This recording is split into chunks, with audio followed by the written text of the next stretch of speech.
I don't know what happened. Right now, guys, the Yeti, it just pooped the bed. It pooped the bed right now, okay? So we're getting rid of that thing. All right, no Yeti. I guess we're talking on the camera mic. The sound's gonna have an echo. I'm sure that it is because I'm on a bad mic right now, and I don't even want to switch it again and try the Yeti because I don't know what's going on over there. But hopefully you guys can hear me. Good old-fashioned live stream. I know, guys. It's been a while, right? And this is a whole brand new setup, and I'm in a whole brand new place, new computer, new wires, new everything. I really thought I had it down, but apparently there's a problem with the Yeti. As soon as I went live, and of course I checked everything before the stream started, and everything worked before the actual stream started, right? But okay, the Yeti's gone. I'm on this microphone right now. Let me go back to what I was trying to say right up the beginning. I guess I'm gonna have to edit the whole front of this whole live stream.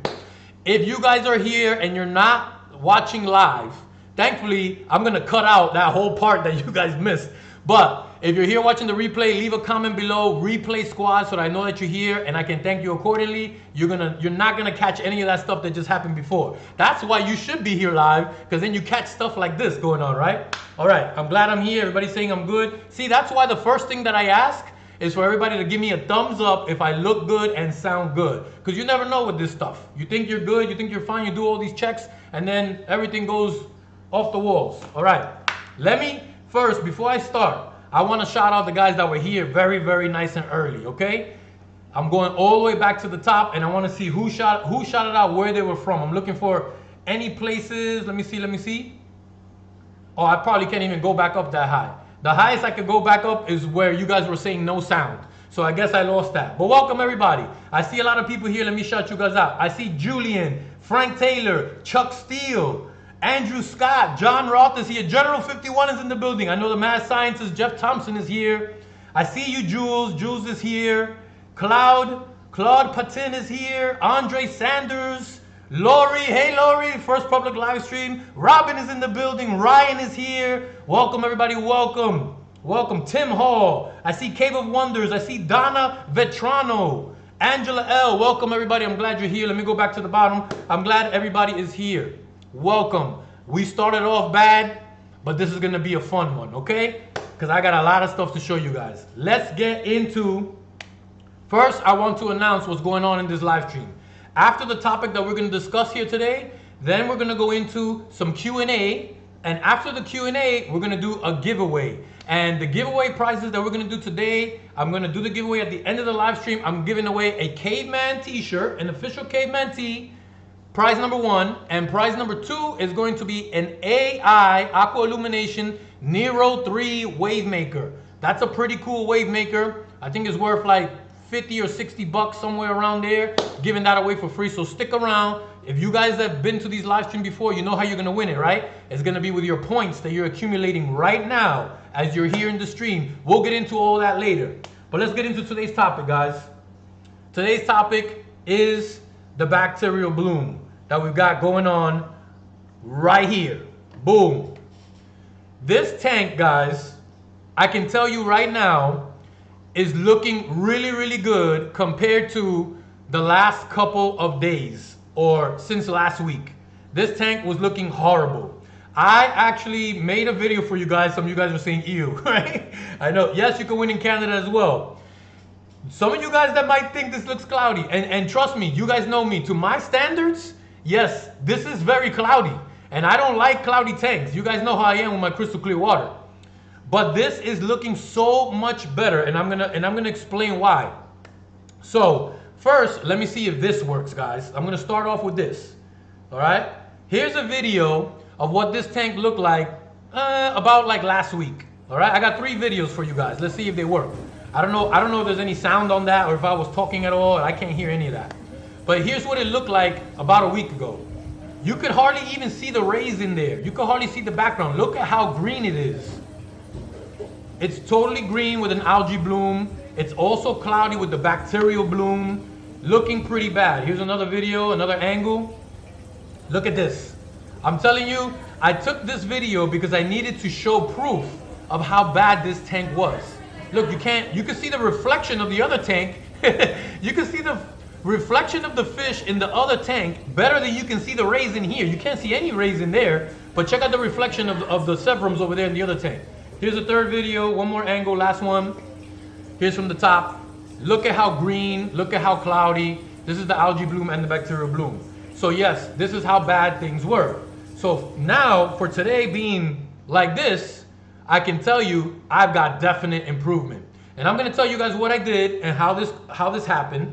And basically, it's about a bacterial bloom. If you guys don't know what it is, a bacterial bloom is something that happens when your heterotrophic bacteria, which are cloud-causing bacteria, start to accumulate in mass in your tank.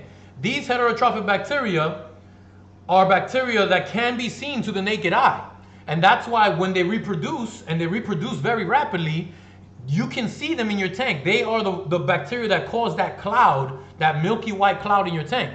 And this is totally normal. The reason why they're there first is because the heterotrophic bacteria, what they feed on is organic material.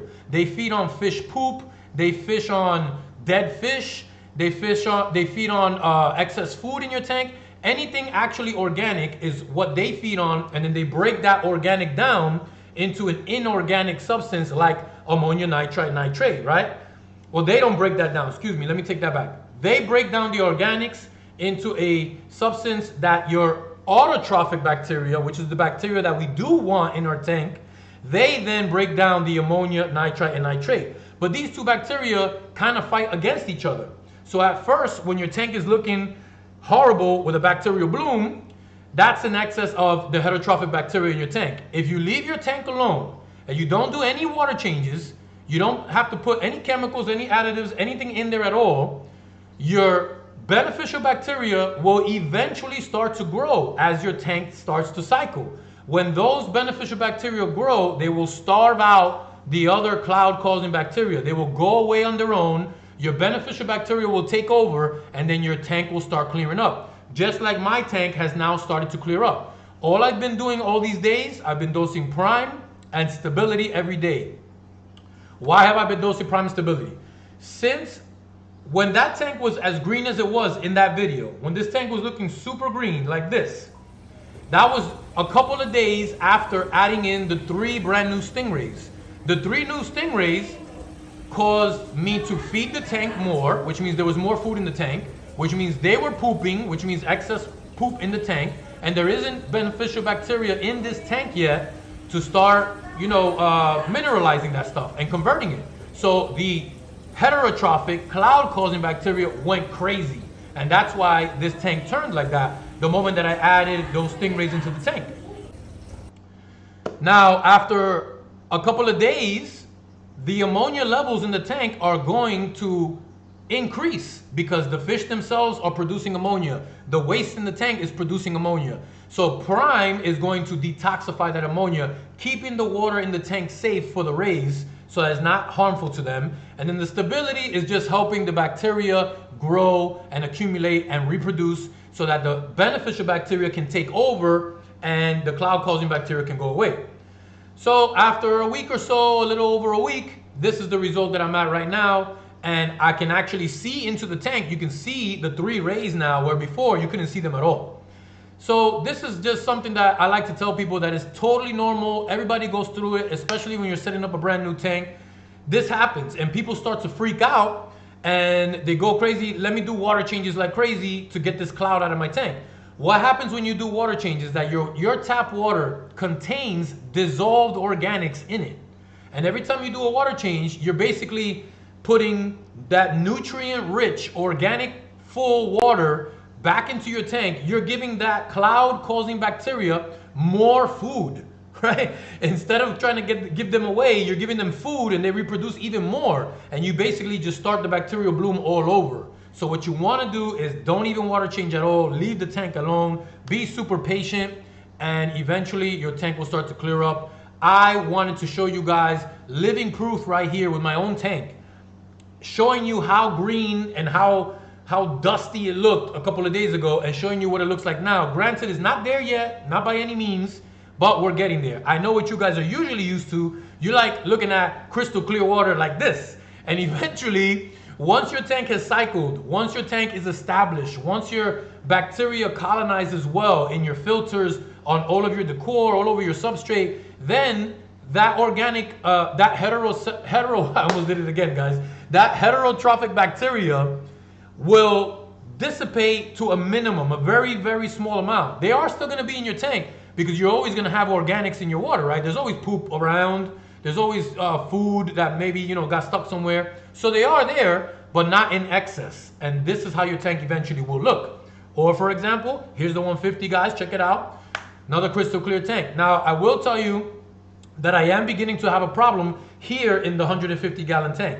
And the reason why is because I have begun to feed a lot more than I used to. Why? Because I felt that the discus weren't growing as much as they should. And with discus, you typically have to feed multiple times a day. I'm talking about like 3 to 4, 5 or 6 times a day. They really do require multiple feedings a day. And of course, with multiple feedings, you guys already know what that means. That means you're gonna have a much more dirtier tank. You're gonna have a cloudier tank. You're gonna accumulate more poop and waste all over the tank. So because I've been feeding more and I really haven't changed my water change schedule, I've been keeping them on pretty much the same water change schedule, that has caused the tank to get a little bit more dirty. So you can't see it that well right now in this view, but there is a lot of detritus all over the substrate right now. And if you take a look at the background, I have begun to grow some blackbeard algae on that background. And I am gonna do a video for you guys coming up soon of exactly how I'm gonna get rid of that blackbeard algae. But that is the topic of the bacterial bloom that I wanted to go over with you guys, just to let you know that when it happens to you, because it will happen to you. It absolutely will happen to you guys. This is not a if, it's a when it happens to you. Because when you set up a brand new tank and you put fish in there right away, it's gonna happen, all right? Be patient, stay calm, let it ride, don't mess with the tank, and you'll be good to go in no time. Give me a couple more days, maybe till next week, when I come out with my new video where I'm adding more fish to the 450, and you'll see how much more clearer that tank is at that point in time. All right, guys? Hopefully you guys enjoyed that quick topic, because I do want to get into the Q&A and later on get into the giveaways. But first, room looking crisp. Thank you, Blake. Appreciate that. Flaco is big, yes, sir. And wait till you see him in the 450. Well, I don't know. He might look a little smaller in the 450, right?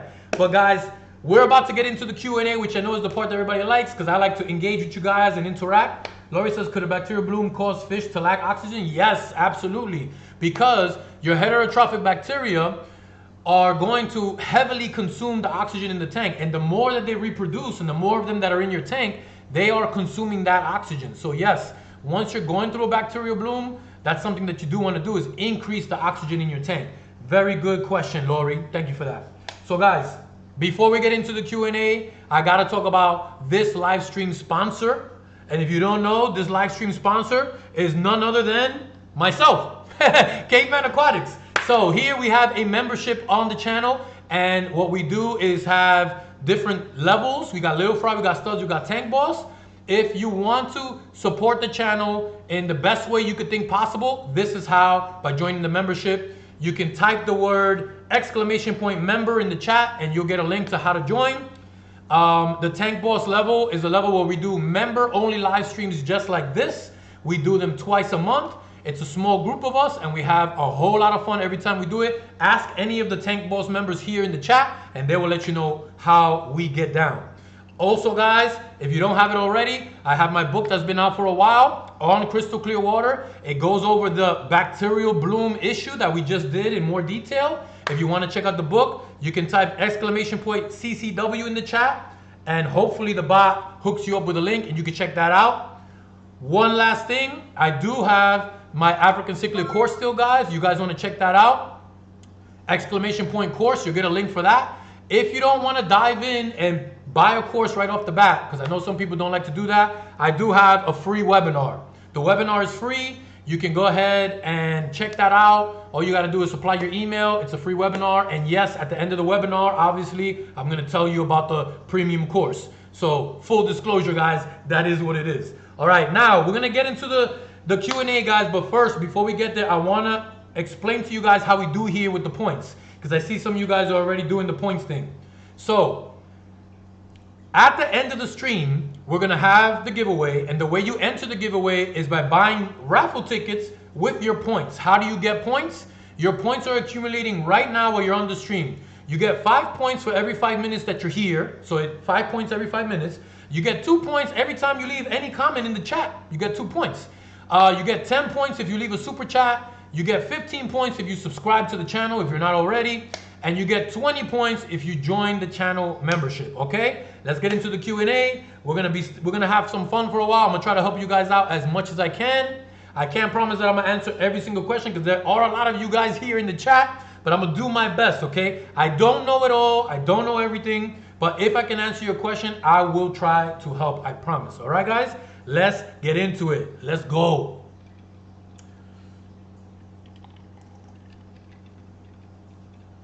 Brian says, let's go. Game on, Brian. Let's go. I like that. Great conversation, live feed. Thank you, Tim. Appreciate that.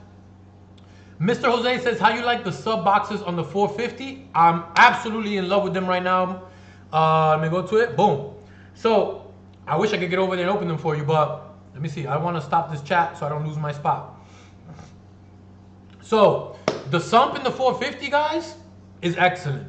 I have moved the media around a little bit just to play with it, adjust it, see what happens. So I like having those options to move things around.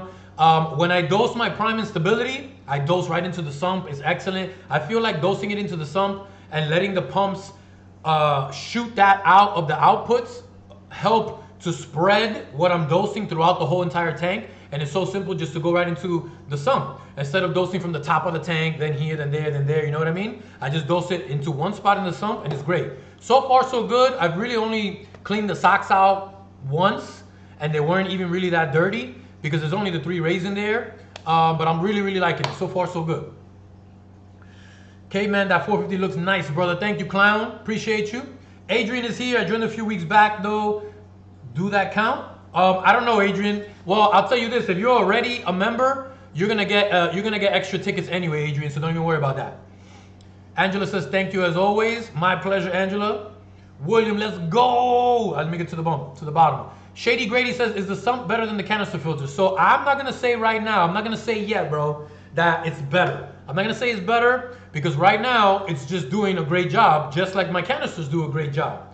So I need to get much more time with the actual maintenance of it. Like if and when I actually need to get in there and clean it out, I gotta wait to see how murky, how dirty it gets in there, how bad of a cleaning it really needs, how it's gonna feel on my back when I get down there and try to do it. So with time, I'm sure I'll come out with a video one day with my opinion on both. But right now I can't tell. Right now they're both doing great.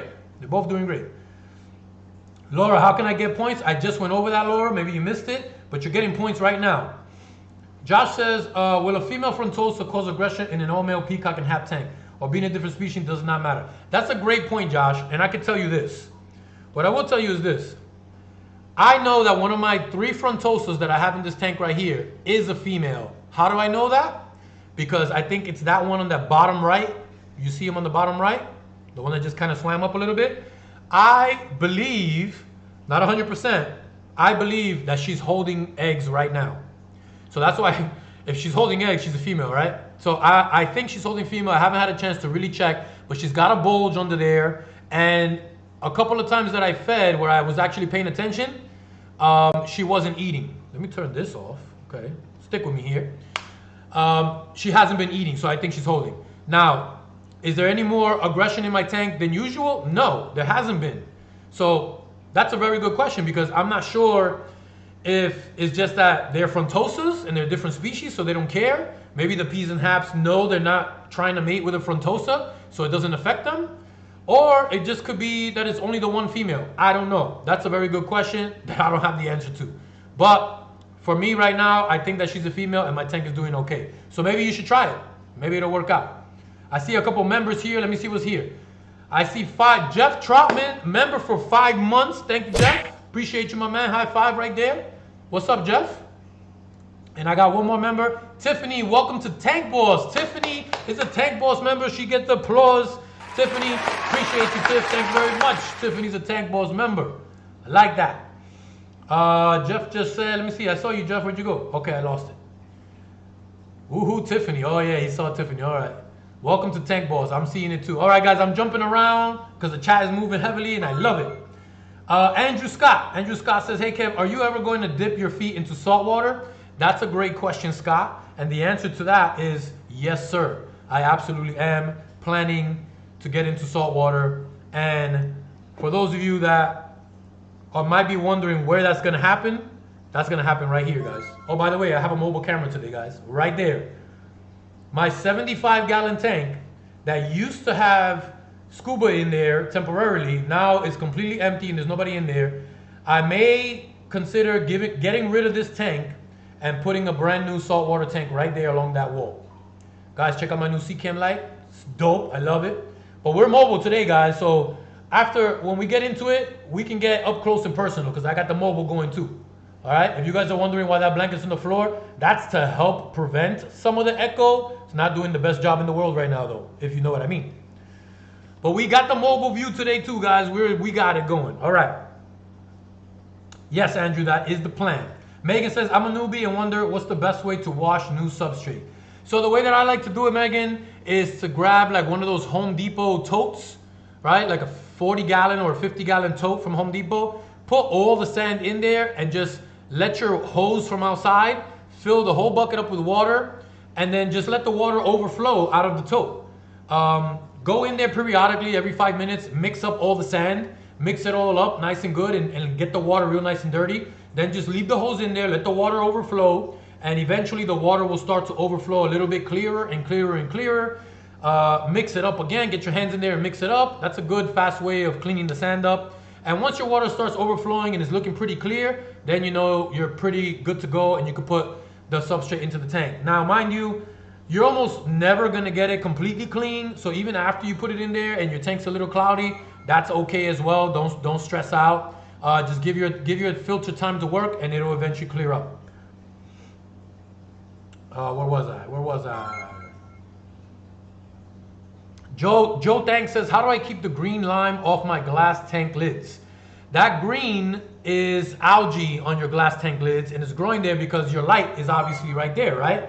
So you might be keeping your lights on too long, and that's why algae is growing there. You could also be overfeeding in your tank. All the normal causes of algae growth in your tank is going to cause that green algae to grow on the top of your glass tank lids, especially because the light is right there. So it's the perfect feeding spot for algae. Just scrub that stuff away if it's there when you do your maintenance. That's what I do. I get it sometimes too. It's really hard to prevent that algae from growing up there, but just scrub it, clean it away during your maintenance. If it's going crazy, too much all over the glass, you probably got too much light going on, overfeeding and stuff like that. But just clean it away. Let me see, I got more members here. I got Lita. Welcome to Tank Boss, Lita. Lita's a new Tank Boss member. I love it. I love it. Thank you, Lita. Welcome. Let's see who else is here. I see one more. Is that the same one? I see Christopher Barnes. Welcome to Studs. All right, high five. High five, Christopher. Welcome. Let me see. Oh, everybody's putting their membership now. I love it. Jay Speedy member for 10 months. 10 months, Jay Speedy. Let's go. I love it. Let me shout out these members, guys, because they're over here representing. I love it. I see Lita again. Why is it showing me Lita so many times? All right. I see Livewire68 member for 2 months. My man, I appreciate you, bro. And another member is Thomas Tavares. Welcome to Tank Boss. Tank Boss, Thomas Tavares. I love it. 5 months is my man Jeff Trotman. I think I got him already. Oh, I see. What's this? Hold on. General 51, 23 months. Let's go. I love it. 23 months. General, 2 years went by fast. Yes, sir. I appreciate you, General. General's been around forever. Ask General about those live streams, guys. He knows. All right, let me get back into it. Appreciate all you guys. Appreciate it. Let me see. I see AH. Oh, I can't see the beautiful white parrot cichlid. I see so often in your vids. To me, she is the star of the tank. So he's not a white blood parrot. You're talking about Gordo, I'm sure, who is right there in the bottom left corner. He's not white, but that's the blood parrot that I have. He is the OG of the tank. That's got to be the guy you're talking about. Wayne says, do you have 2 wave makers at the top, and do you do one-on-ones? I do one-on-ones, Wayne. I do consultation one-on-ones. You can find that on my website, KaveManAquatics.com. Go over to the shop section, I think, the shop tab, and scroll down to one-on-one consultations. You'll find it there. But what was your question was, so I only have one wave maker at the top of each tank. This is the 210. You can see the wave maker in the top right. Actually, I take that back. In the 450, I do have two wave makers on top. You can see the one on the left, and there is another one on the right-hand side. It's a little further in the back, so that's why it's a little harder to see. But yes, in the 450, I got two of them going. I have, and this is a great question because I'm currently kind of playing around with the placement of these wave makers. Also, the flow pattern that I'm using with the wave makers, because in the 450, guys, what's different, instead of having canisters with filter intakes that go to the bottom of the tank, which I've always had it that way and set up my wave makers so that the poop goes into those intakes, now this tank is on a sump and the overflows are at the top of the tank. So it's a little bit more challenging to get waste and detritus to, instead of just staying at the bottom and find the filter intake, now it's got to go up to the top of the tank to find the overflow and get out of the tank. So I'm playing with the positions of the wave maker and their flow levels, and when I get it down packed, when I have an absolute guaranteed method that works really, really well, you guys already know, I'm gonna come out with a great video for you guys and let you guys know how I set up my wave makers when you have a tank that has a sump with an overflow. Great question. I think that was, where was I? I lost it. That was Wayne. Great question, Wayne. Joe says, what's the best way to effectively take care of ick? So Joe, one of the best ways to take care of ick is to raise the temperature in your tank. Slowly but surely, raise that temperature in your tank, and eventually you will speed up the life cycle of the ick. The ick will fall off your fish. When it falls off your fish, it's gonna be in the substrate. They're gonna leave eggs in the substrate as well. That's the time when you wanna vacuum your substrate really, really well. Because if you leave that in the substrate, they are going to just reattach themselves to your fish a couple days later. Okay, so raising the temperature speeds up the life cycles and makes them come off your fish quicker. I have a great article written by the mad scientist himself, Jeff Thompson, in my Facebook group. If you go to the Facebook group and check out the files tab, there's a great article there on step-by-step of how to take care of ick, written by Jeff Thompson. Check it out. It's going to be super helpful for you. Let me scroll down to the bottom here. You're welcome, Wayne. I see you. What's up, George? Welcome. Lonnie says, would you counsel against fully stocking my 75-gallon tank with juvenile African cichlids before it is fully cycled? When you say fully stocking your 75, to me, what that sounds like is that, let me stop the scrolling real quick. That sounds to me like you're planning to put 20, 25, 30 fish into the 75-gallon. That's fully stocked, right? I wouldn't put 30 fish all at once in an uncycled tank. For me, personally, I've done about, let's say like 9 or 10 fish. That's kind of like the max that I've ever been at, was about 10 fish. And this is with dosing prime and stability every single day, while also keeping an eye on my ammonia levels, because if you guys aren't aware, when you dose prime, the dosage of prime that is recommended will detoxify only 1 part per million of ammonia.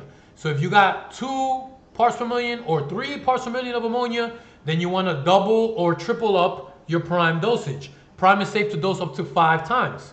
So when you're at a lot of fish like that and you're going to do the prime stability method, you want to keep an eye on that ammonia, because if it does double or triple up, you got to know that you need to double or triple up your dosage. So I would say go with about 10 juveniles to start with. Do the prime and stability method. If your ammonia is staying at around 1 part per million while you're doing that, wait about a week or so and maybe go ahead and add the next 10. And then do the same thing over, add the next 10. Then you can have a fully stocked 75-gallon and you should be good to go, Lonnie. Mr. Jose says, Kev, where do you get your sub boxes? I need to get a new one for my 90-gallon because the one that came with it was homemade. I don't know what you mean by sub boxes. My sub boxes. Do you mean my sump? My sub boxes. If you mean my sump, I got my sump from Custom Aquariums. I'm using the seamless sump in that tank. If you mean my stands, maybe you mean my stands. So for these two over here, these are Aqueon tanks and those are Aqueon stands. They came together. And the 450 is totally complete Custom Aquariums, the tank and the stand. I hope that's what you mean. Christopher Barnes, thank you, bro. Appreciate you. Let me see. Blake says, check the files in the group. Jeff breaks it down. There you go. Blake already knows. Blake is already on top of it. I love it. Oh, A Coop says, ick sucks. Yes, it does. Adam Boyko, do you like Mbuna? They're not really my style, bro. I like the bigger fish. Mbuna tend to like hide a lot and hang out in between rocks and stuff. Not really my style. I like to see my fish, and I like bigger fish. So Mbuna, not really my thing. But they're cool. Jeff Thompson says, assuming goldfish survives. I guess he's answering somebody's question. I must have missed. Tim says, when are you planning on adding new fish to your 450? I'm hoping next week, bro. As soon as this tank right here, I was almost going to do it this week. But I don't want to do a video adding new fish to the 450 when it's still looking like that, you know, because in the video, the quality is not going to look all that great.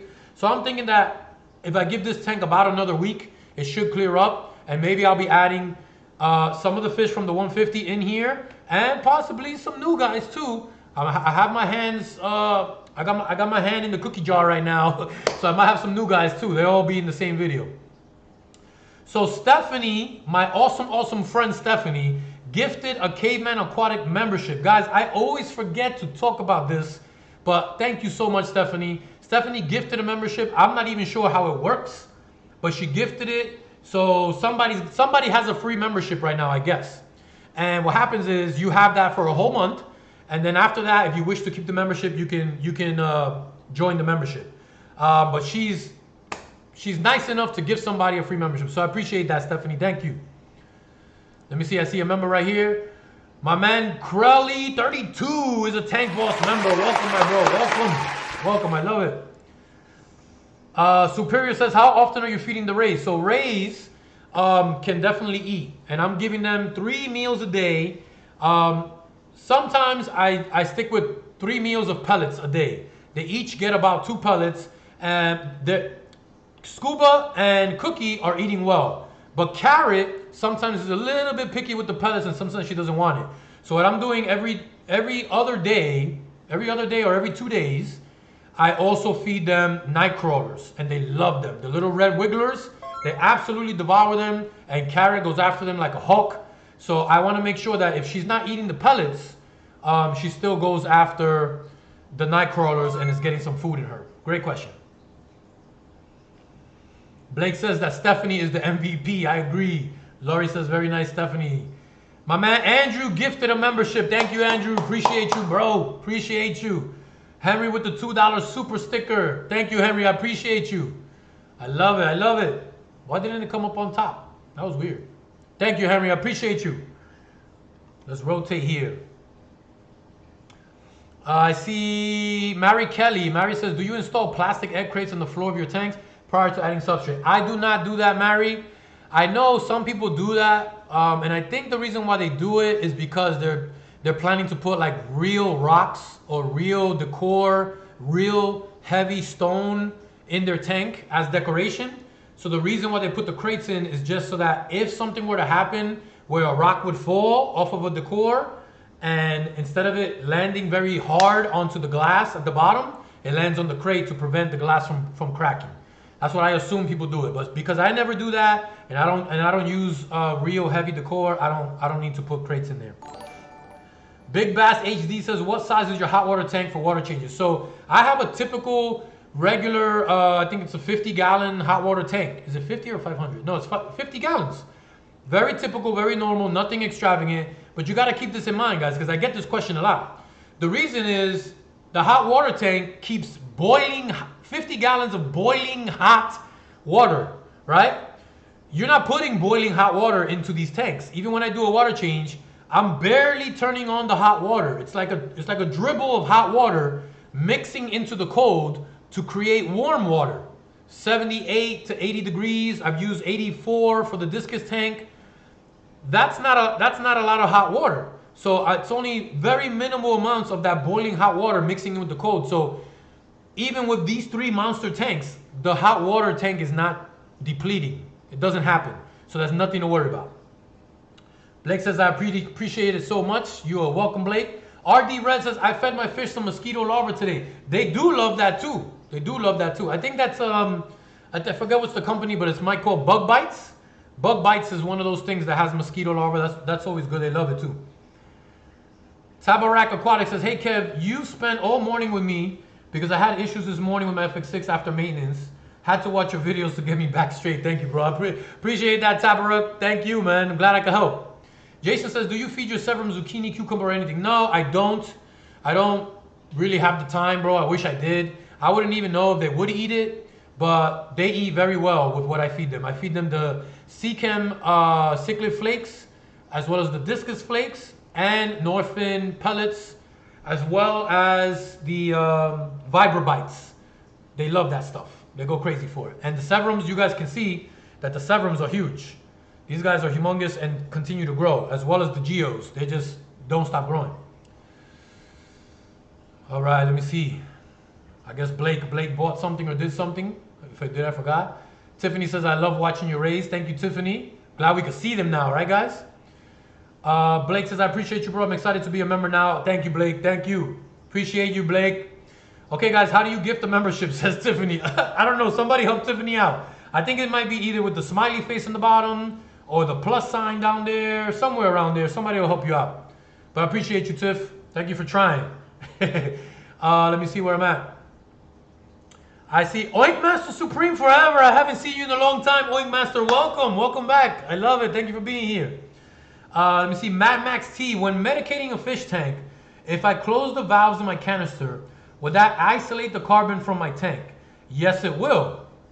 But keep in mind that that means that your tank isn't getting filtered. Right? I see what you want to do by taking the carbon out, but any medication that you're putting in your tank, you want it to stay in your tank, right? For hours and hours and hours, more than likely overnight. So you don't want to close your valves and your filter and leave your filter off overnight, because then you're not filtering your tank. You know what I mean? I know you're trying to avoid, bro, but you should just take the carbon out of there. That's the best bet. I see $4.99 came in from my man, Our Aquatic Universe. I appreciate you, bro. Hey, Kev, your room and sign looks great. Your blood parrot is the man. It's been around a while. Yes, sir. He is definitely the OG of the tank. Let me hook you up. He is definitely the OG. He's still in that corner. He must be just hanging out with me, because that corner is the closest corner to me. Look, you can see him. Check the bottom right of me, guys. Well, I'll show you right now. See, he's right there. You see him right there? So he just likes to hang out next to me. That's why he's there. That's cool. All right, let's keep going. Let's keep it moving. Christopher Barnes says, should you use stability every time you change water in your aquarium? The quick answer to that is no, right? You want to use stability daily only when you're cycling your tank in the beginning. And the reason why you're doing stability daily is because you don't have a good bacterial colony in your tank yet. But once your tank is cycled and established and mature, like these tanks that I have behind me, well, not that one. Once your tank is mature, you don't need stability all the time anymore, because you already have that bacterial colony in your tank. When you do need stability is other times. For example, quick ones is when you add brand new fish. Because when you're adding new fish, you are increasing the bioload in your tank, which means your beneficial bacteria need to increase to the new bioload levels. So that's a good time to add stability. I like to add stability when I do filter cleanings, because even if you clean your filters the best way possible, you're still going to lose some beneficial bacteria. It's going to happen to everybody. A little bit is going to die off. So that's a good time to put a little bit of stability into your filters to quickly regrow what you may have lost. But no, you don't have to use it every time once your tank is established. That was a good question, but the chat moved on me, so I don't know who. That was Christopher Barnes. Thank you, Christopher. Found you. All right, I see the points are working for everybody, so that's a good thing. I love it. Let me see. I landed on Tiffany. Oh, I see it, Tiffany.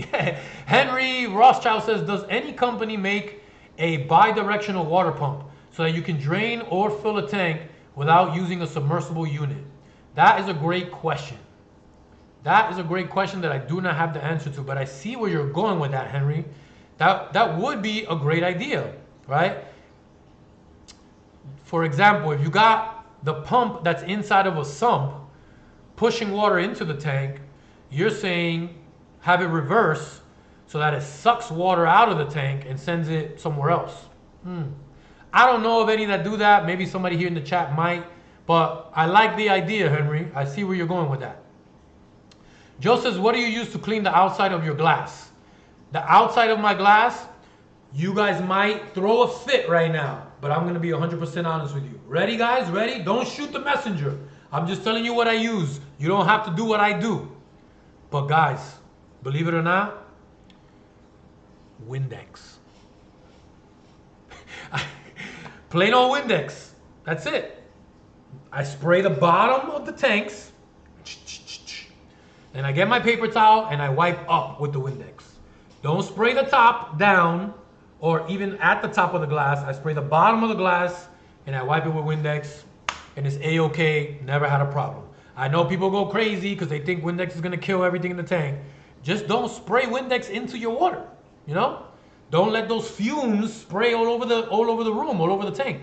Keep the fumes down, you know what I mean? And you'll be all right. What a question, Joe. What a question.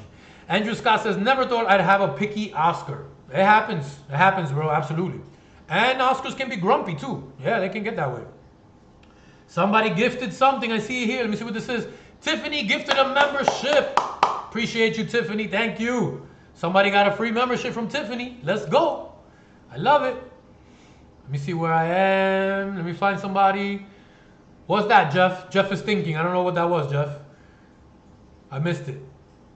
All right, let me see.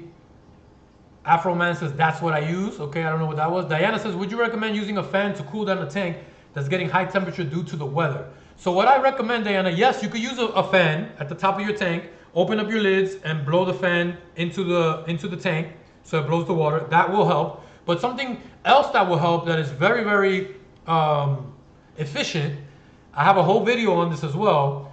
Take a bottle of water, right?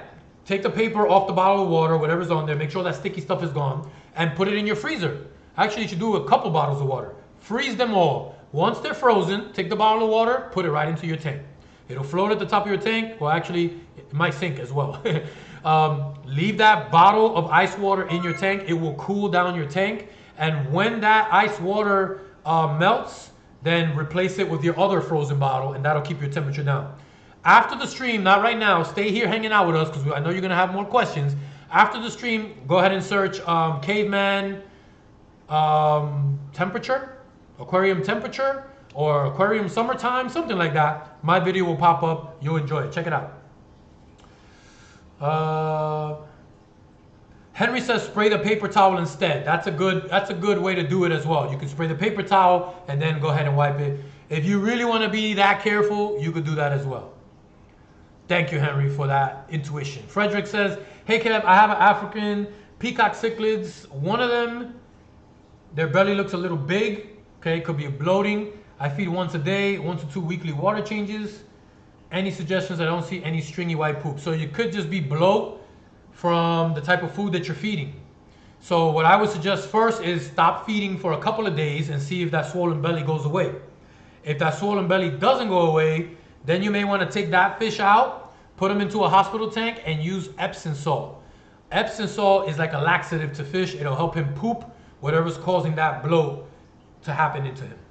All right, try that. Hopefully that helps. David says, I've used Windex as well. They're used to a vinegar one. So the people that are very scared of Windex use vinegar. That's the go-to.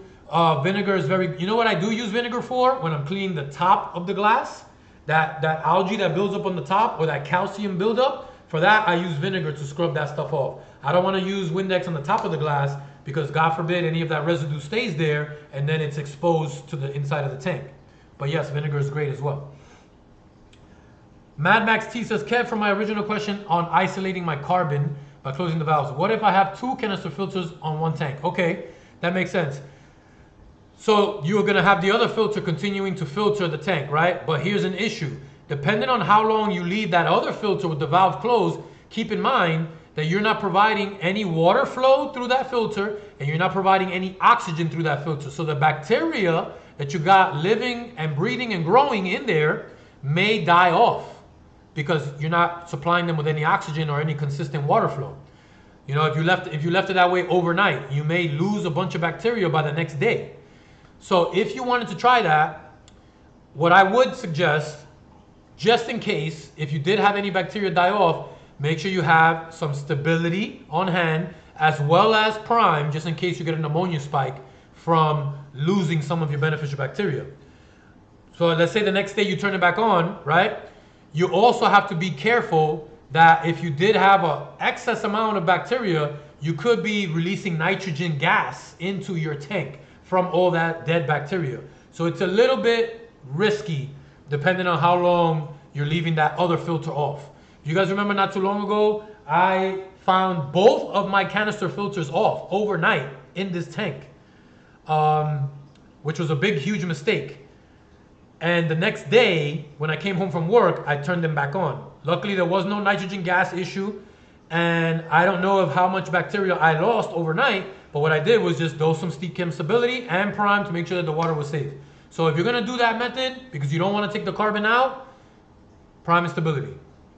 I see a $10 super chat from my man, Thomas Tavares. Thank you for the $10 super chat, bro. Appreciate you. Tanks are looking amazing, bro. Loving all the fish, especially the rays and the severums. I got a nice group of gold and red spotted severums. I love them. Those gold ones are really, really nice. I saw a dope one in the pet store the other day that was bigger than my severums, and I almost wanted it. I almost picked it up, but luckily I was shopping for something else at the moment, so I wasn't able to scoop them up. I was actually doing some puppy shopping. You guys that are not aware, I do have a brand new puppy that has joined the family. So I've been doing a lot of puppy shopping lately. If it wasn't for that, I probably would have scooped up that severum and he would have been in this tank with these guys. But thank you, Thomas. I appreciate that, bro. Blake says, nothing wrong with Windex as long as it's not in the tank. It's okay. I use it all the time. There you go. Thank you, Blake. Adam Boyko says, Fritz, make a glass clean spray. Okay, you can use that too. John says, I use a Swiffer on the outside of my tanks. A Swiffer? That's cool. I guess a Swiffer, hopefully, you probably mean the dry ones, right? That gets the dust off. I don't know about the wet ones. I don't know if the wet ones will make that look good. Robert says Fritz makes a good glass cleaner. Okay, apparently Fritz makes a good one. Shame when you care for the Windex. I knew some people were going to jump on me for that one. I knew that one. I knew it. But trust me, I've been doing it for a long time, guys, and it works pretty well. Jeremy says, I spray a paper towel and then wipe the tanks down. Okay, that works. Yep. Safe way to do it. Oh, jumped all the way to the bottom. All right, I'm at the bottom. Let's see what's happening here. I'm going to find somebody's. Frederick says, Kev, you the man. You the man, Frederick. You are the man. Thank you. Mr. Jose says, appreciate you, my brother. Kev, you really are the fish god. Thank you, bro. Thank you. Appreciate it. You're making me blush, bro. Stop it. Henry says, what is the pH in the Discus tank? So the pH in my Discus tank is very neutral, around 7.0. You do not need to bring your pH so low like typically people think when they keep Discus. It's really not required unless you're keeping wild caught Discus. These tank bred Discus are accustomed to a little bit higher of a pH, a little bit harder water than the typical wild caught Discus. So I've been keeping them at a neutral pH. The nitrate levels are not like at 0 or at 10. They are on their way up there. They hang out at around 30 or 40 every week. So it's not as difficult to keep Discus as many people believe because of how you got to keep your water parameters. It's just not true. My guys are doing great. They're eating well every day. I have seen them grow even more since I added the additional feedings.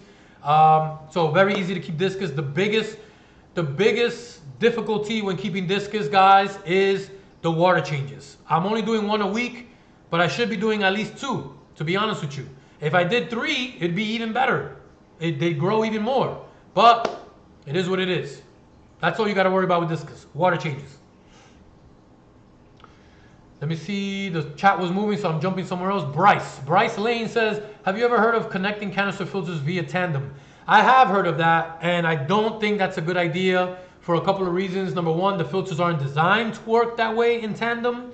And then number two, if you think about the flow of water in your first filter, water is going through mechanical media first, then it goes down the center buckets where you got your biological media, maybe even some chemical media, right? Now it goes out of that filter and it goes into the next filter through mechanical media again, then bio again, then chemical. You know what I'm saying? That flow pattern is not right. That's not the way you want water to travel through your filters and back to your tank.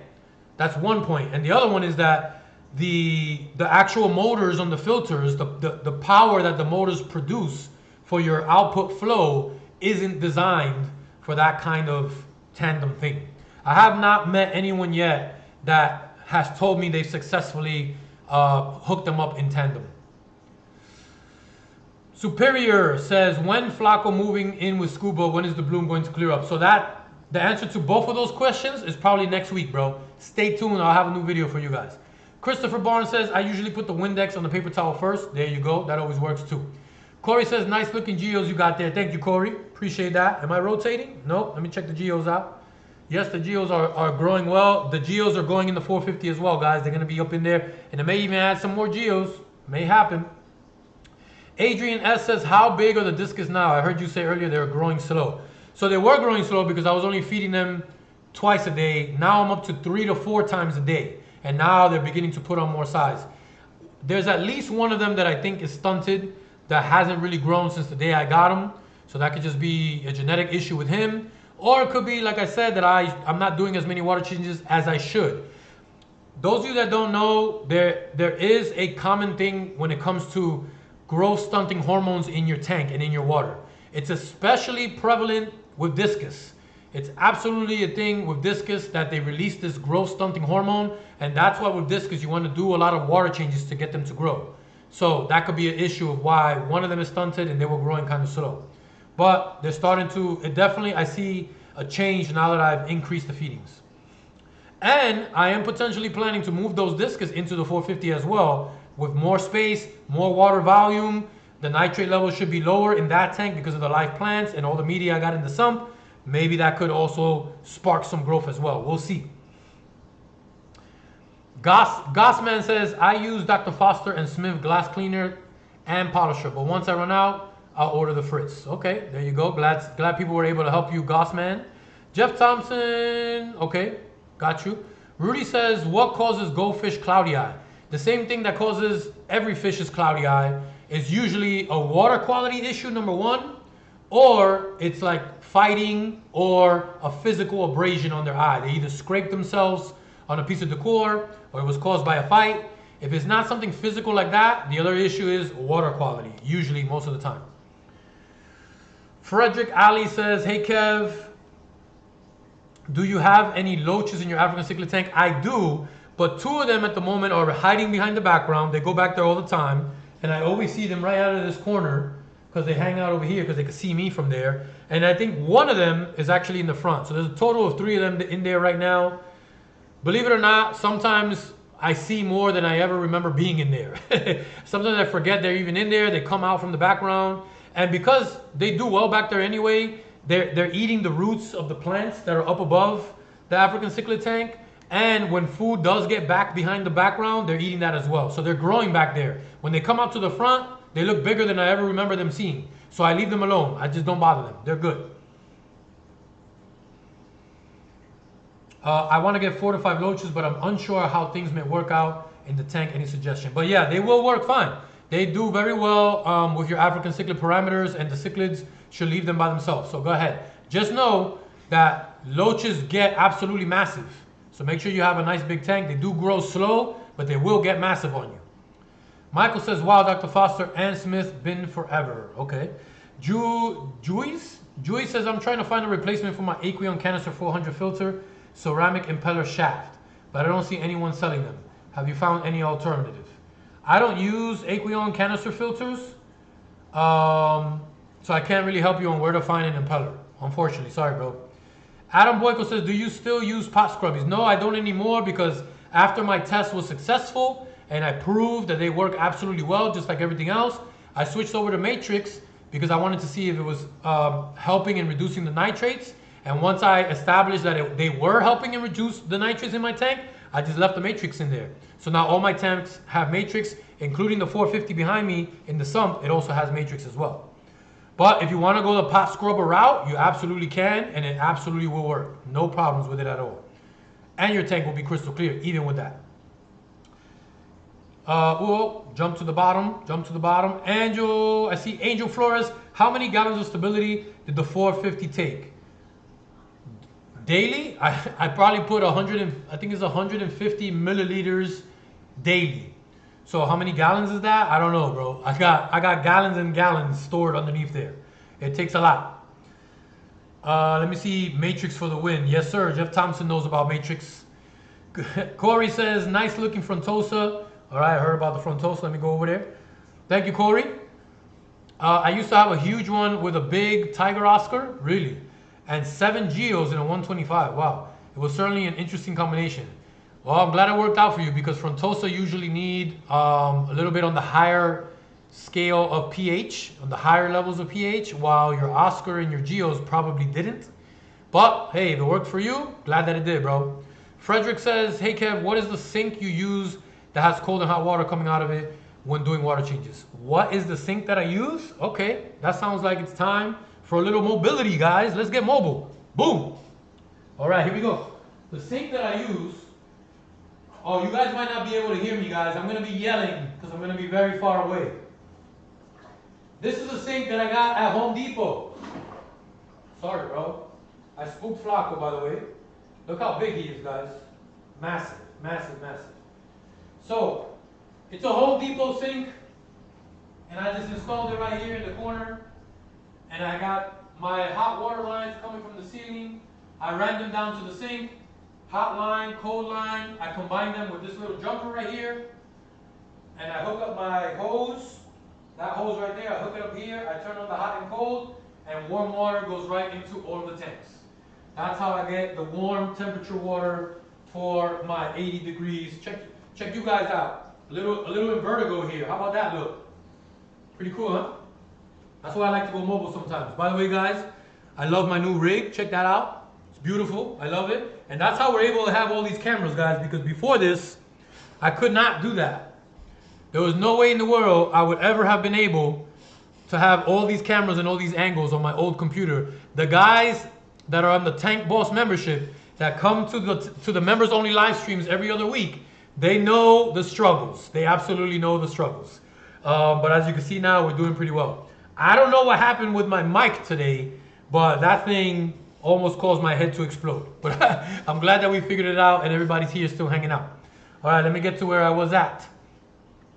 Let's check the time, guys. Okay, 8 o'clock. We're rolling. I love it. Let's see CJ's aquarium. I see CJ. How do you raise pH in your tanks? It's not like reef tanks. No skimmer to add fresh air with. So there's multiple ways to raise the pH in your tank. You can use crushed coral or aragonite sand as your substrate. You can put crushed coral in a bag inside your filter. That will raise your pH. And you could always use products like Seachem's Malawi buffer to raise your pH. And then you have products like Cichlid lake salt, which will harden your water. That raises your GH. The Malawi buffer raises your KH, which in turn both raise your pH. So that's how we raise our pH in the freshwater world without having a reef tank or skimmers. I see Laura Blanco. Laura says, do you do weekly water changes in all your tanks?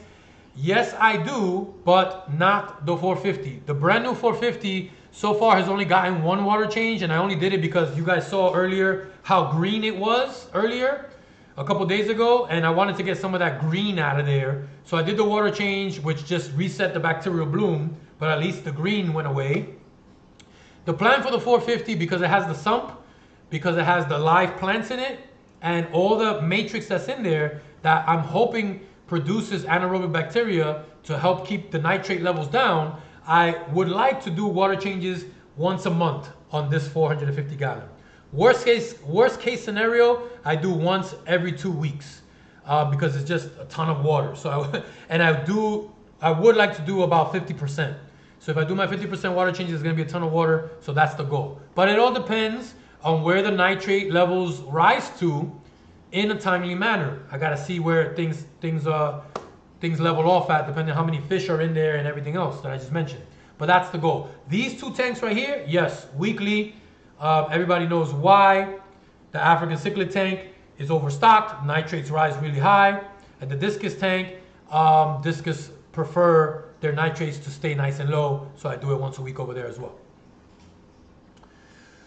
A lot of Streamlabs here, I see.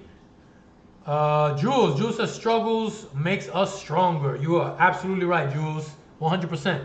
Jeff Thomas says, come on folks, hit that like button. Yes, I agree with Jeff, guys. If you're here, you're enjoying the stream and you haven't hit the like button yet, please do so. There's about 200 of you here. I love it. I'm glad you guys are here and hanging out with me. John Ross says, I put a bucket in the sink and turn the water on and use an instant thermometer for food to take the temp.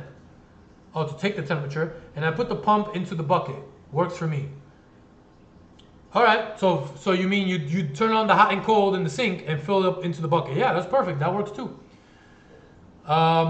Mika says, how do you know the GPH pump you need for your return in your sump? What's the risk of having one that's too weak or too strong?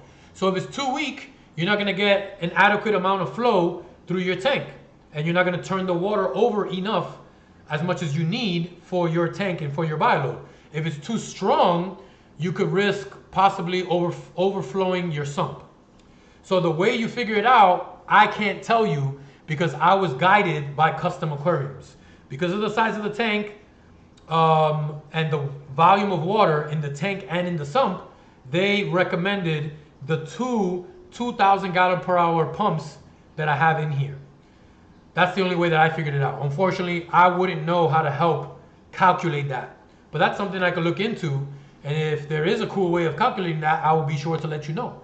I'm actually going to write that down because that's a pretty good topic. Sump pump size calculations. And let me remember who asked that. How do I? That was Mikas. All right, Mikas. I'm gonna hook you up when I make this video. All right. Putenis. Got you, Mikas. I will figure it out for you.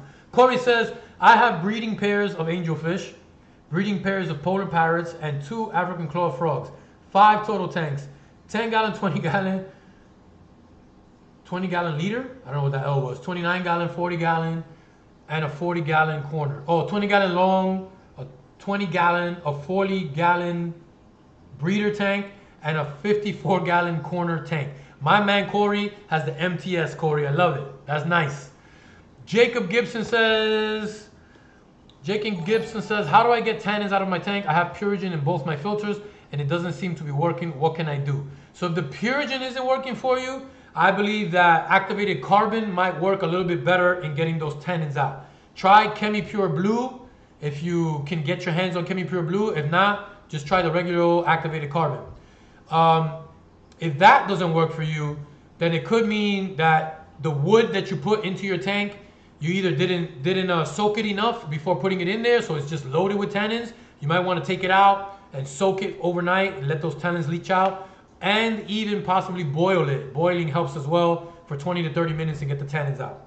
But if you don't want to go through all that, since the wood is already in your tank, try that activated carbon. I see a $10 super chat from my man Carl Thunder. Carl Thunder with the $10 super chat. Appreciate you, bro. I've been watching you for about a year now. You always have fantastic information. Appreciate you, brother. Carl, I appreciate you, bro. Thank you so much. Appreciate you, Carl. Thank you for that. Let me see. Angel, what temperature you keep the Discus at? The Discus are at 84 degrees. That is the tank over there. Everybody's at 84 degrees in that tank, including the Geos and the Severums. Everybody's over there. Adam Boyko, what saltwater tank brands are you considering? I'm not considering any brand whatsoever because I haven't gotten that far, bro. I haven't done that much research yet. JP3 says, are you going to put more African cichlids in the 150? I don't have any Africans in the 150. You mean the 210? And the answer to that is yes, because I feel like there's plenty more room to overstock it. I have lost a few fish in the previous months, so I do want to replenish those and add even more into them. So yes, there will be some African cichlid unboxing videos soon. Absolutely. Samantha says, should I continue to vacuum my gravel if I have ammonia spike from adding new fish, or hold off till I get more nitrates? So there's really nothing wrong with vacuuming your gravel while you didn't mention if your tank is cycled or not. So you're getting an ammonia spike because you added new fish. You do not need to hold off on vacuuming. You should vacuum so you can get that waste out of your tank to reduce those ammonia spikes that you're having. So yes, go ahead and vacuum, but you should also be dosing prime and stability if you're having those ammonia spikes and you got fish in the tank and you're adding new fish, you need the stability as well. So as long as you do that, you can do the vacuum and get that stuff out of there. What I would say, Samantha, is not to water change, because water changing is gonna remove that ammonia spike from your tank, but you're causing a detriment to the growth of the bacteria that you need by water changing, because you're just eliminating the food that they need to come up to the levels, the new levels that you have in your tank, because you added new fish. I know that's sometimes a little bit hard to understand for people, to not water change when you get an ammonia spike, because traditionally that's the first thing you want to do. I tend to suggest that you don't panic with a water change when you get an ammonia spike. The best thing to do is have prime with you, dose some prime to make the water safe, and then do stability to boost your bacteria up to handle that ammonia spike. You know what I'm saying? That's the best thing to do. Good question, Samantha. Jeremy says, oh, let me see before. Oh, I got Jeremy. Let me get Jeremy. But I see a super chat. I'm going there. Jeremy Underwood says, do I really need air bubblers in my 75-gallon tanks? I have two 75s, one with about 15 American cichlids and one with about 25 Africans. So, Jeremy, you don't need air bubblers if you have something else creating surface agitation in your tank. If your filter outputs are angled upwards and creating surface agitation, if you got enough of it, then you don't need bubblers. That it will be good enough surface agitation to oxygenate your tank, and you don't need the bubblers. As you can see in my tanks, I don't have bubblers in my tanks. No bubbles. You see any bubbles? No. The wave maker and my outputs are creating the surface agitation. Even in the 150, I don't have a wave maker here, but my two filter outputs, look at the surface. You see that wave up there? No bubbles in the tank, so you don't need the bubbles. Same thing in the 450. There's no bubbles in there, right? But you see the waves at the surface? That's the two wave makers. So as long as you got that, you don't need bubblers. Now let me go to my man, John Roth, with the $10 super chat. Appreciate you, John. Thank you, sir. Appreciate you. He didn't leave a message, but I thank you, John. I appreciate it, man. Love it. All right, let's keep moving. That was... Oh, I see you, Hen Dog. Hen Dog says, I'm here. Sorry for being extremely late. Better late than never, my dude. Better late than never. Did I just say lever? Better late than never, Hen Dog. Doreen says, how much crushed coral in a mesh bag for a 75-gallon? There is no answer, Doreen, because it depends on your source water. It depends on how many fish you got in the tank. It depends on how much feeding you're doing, what kind of maintenance you're doing. Depends on your nitrate levels. All that stuff is going to contribute to your pH levels staying stable or dropping. So how much crushed coral you need is never going to be the same answer just based on a 75-gallon tank. No one can give you one answer for that. My suggestion is to start off with, let's say, a single cup in a bag in your filter. Wait a couple of days, because changes to pH should always happen slowly and gradually, and it should take a couple of days. Wait a couple of days and test your pH and see how much it shifted. If it went up, but it hasn't gone up to where you need it to be, then add some more crushed coral to your filter. Wait a couple of days, repeat that process. But you have to figure out how much you need for your individual tank. That's the way to do it. Let me get a timeout drink, guys.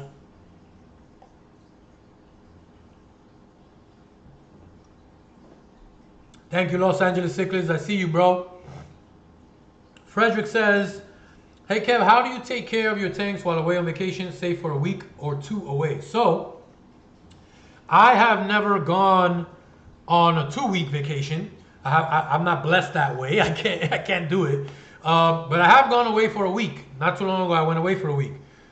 And all I did was basically nothing. Okay, not nothing. I take it back. I turned all my timers for my lights off so that the lights never came on during that whole week. And I did big water changes in all the tanks before I left. And that's it. No auto feeder. Didn't have a friend come over and start, doing stuff to the tanks while I was away. And the fish were absolutely fine. Fish can go very long time without food and without eating. I tell everybody the same example. African cichlids specifically, the females, while they're holding eggs in their mouth for up to 3 weeks, they don't eat for that 3 weeks while they're holding eggs in their mouth, waiting for those eggs to come out as little fry. So 1 week is fine. I can't say the same for 2 weeks because I've never done it. But I would potentially say that if you're going away for 2 weeks, it should be fine as well. But me personally, I'm gonna say that for 2 weeks, maybe I would get an auto feeder and feed them once or twice during that 2 week period. You don't need to feed them every day or nothing crazy, but make sure you're getting a good auto feeder that's not gonna mess up on you and just feed the whole thing in one shot, because then you're gonna have problems. You know, check out reviews and get yourself a good feeder. I don't know which one to recommend to you because I don't use them. But if it's gonna be 1 week, you should be absolutely fine. Keep the lights off, do a big water change before you leave, and you should be good to go. You might want to do a vacuum too. If you haven't done a vacuum in a couple of weeks, maybe vacuum the stuff out from the substrate to keep your ammonia levels, the nitrate levels, all that stuff down. Keep the tank clean a little bit longer. That was my man Frederick. Let me get to the bottom here. All right, I'm here. Do you use garden hose inline filters? No, I do not. Q50, I do not use that. Adam Boyko says, do you still use the Python? I do still use the Python when I do some substrate cleaning. I try not to do that much on the 150 because I've recently changed the way my equipment is set up so that it does suck up a lot of it. But because of the extra feedings that I'm doing now, I am beginning to see some waste and stuff accumulate on the substrate. So I'm starting to do a little bit more vacuuming over there, and I use the Python for that. I do. You are welcome, Doreen. Jason says, I love my KaveMan shirt. Thank you, Jason. Appreciate you, bro. Appreciate the support. Aaron got talent. Wow, clean tank. Thank you, bro. Mr. Jose says, where was it? Oh, deleted it.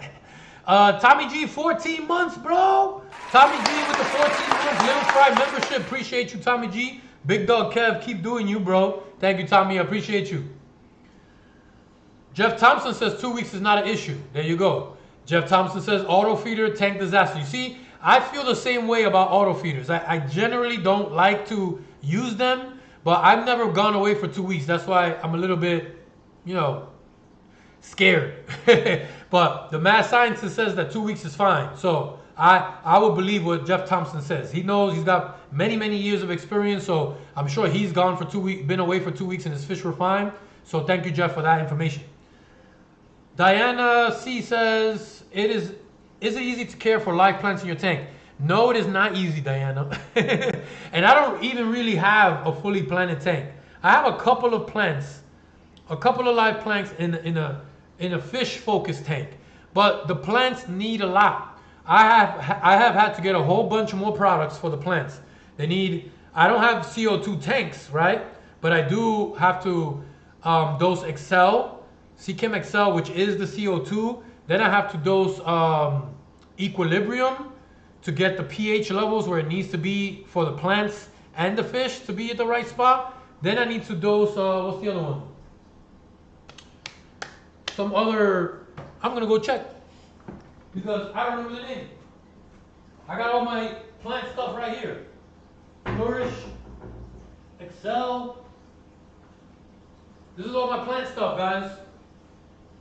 Flourish and Excel, and the Equilibrium is down there in the big old bucket. So these are the kind of things now that I have to use for the plants that I never had to use before when I didn't have live plants.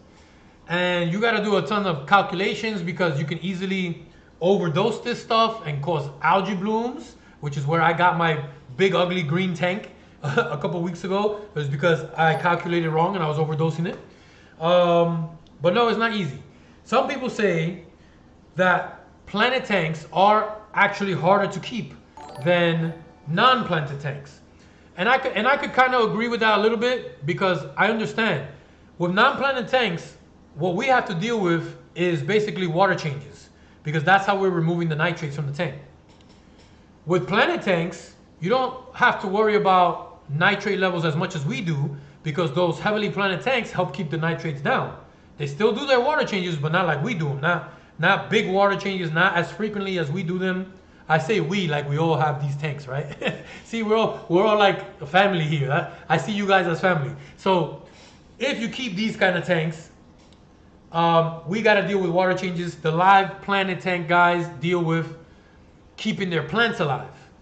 And in that aspect, I believe it's a lot more testing, a lot more dosing, the exact kind of thing that the plant need. If you go too much, you could have problems. You could cause the plants to die. You gotta understand how much lighting they need, a whole bunch of stuff. It's a whole new world. And I'm only getting a little bit of a taste because I only have a few plants in here. But they're green, they're alive, so I'm doing something right so far. But I have a lot to learn. But that's how grand this hobby of ours is, that when you feel you're getting, I'm gonna use the word bored. When you feel like you're getting bored with what's going on in your tank, always be aware that you got many more methods to try, many new things to do, and change it up, and it'll be brand new for you all over again.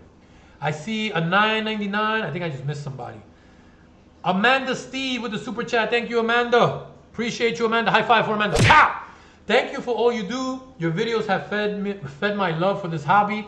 My MTS is strong. I'm debating on my next tank, 75 gallon or 90, and American or Mbuna cichlid tank. Been in the hobby less than a year. Less than a year, and Amanda already has the MTS. I love it. Well, I'll tell you this, Amanda. I'm not going to recommend the 75. I'm going to say go 90. Because I always say, get the biggest tank that you want right now.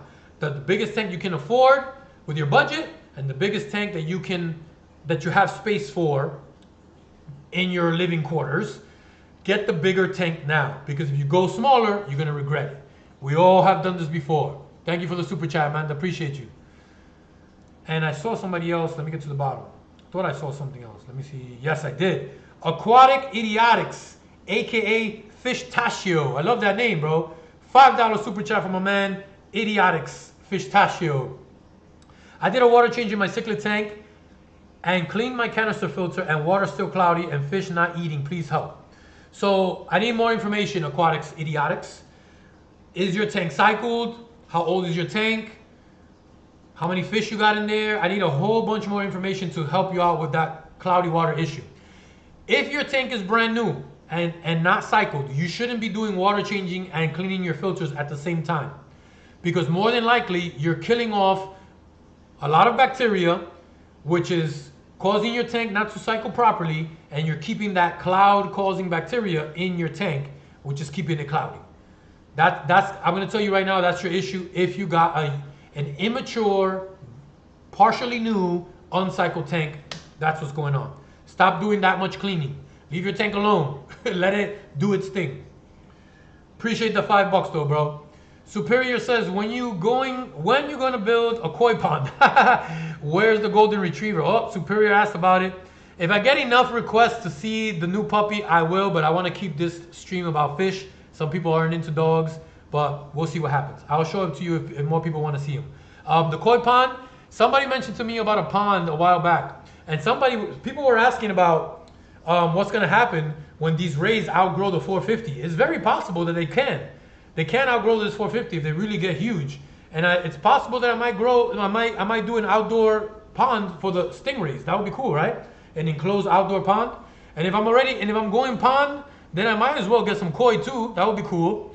And my man Jeff Thompson, the mad scientist, I know he's super happy to hear about that, because me and Jeff are gonna collab heavy duty, because he's the pond guru. Oh, I know there's a guy named Pond Guru on YouTube, but Jeff Thompson is my pond guru. So I know he's into that. There he goes, trying to get him out west for consulting on the koi pond. See, I knew when Jeff hears koi pond, he's all about it. I love it. Blake says, seek him all day. Yes, sir. Prevail says, tips on dealing with fish loss. I need more information than that. If you're having fish loss, bro, it could be due to many things. The first thing I gotta tell you is get your water parameters correct for the fish that you're keeping. A question like that probably tells me that you're kind of new.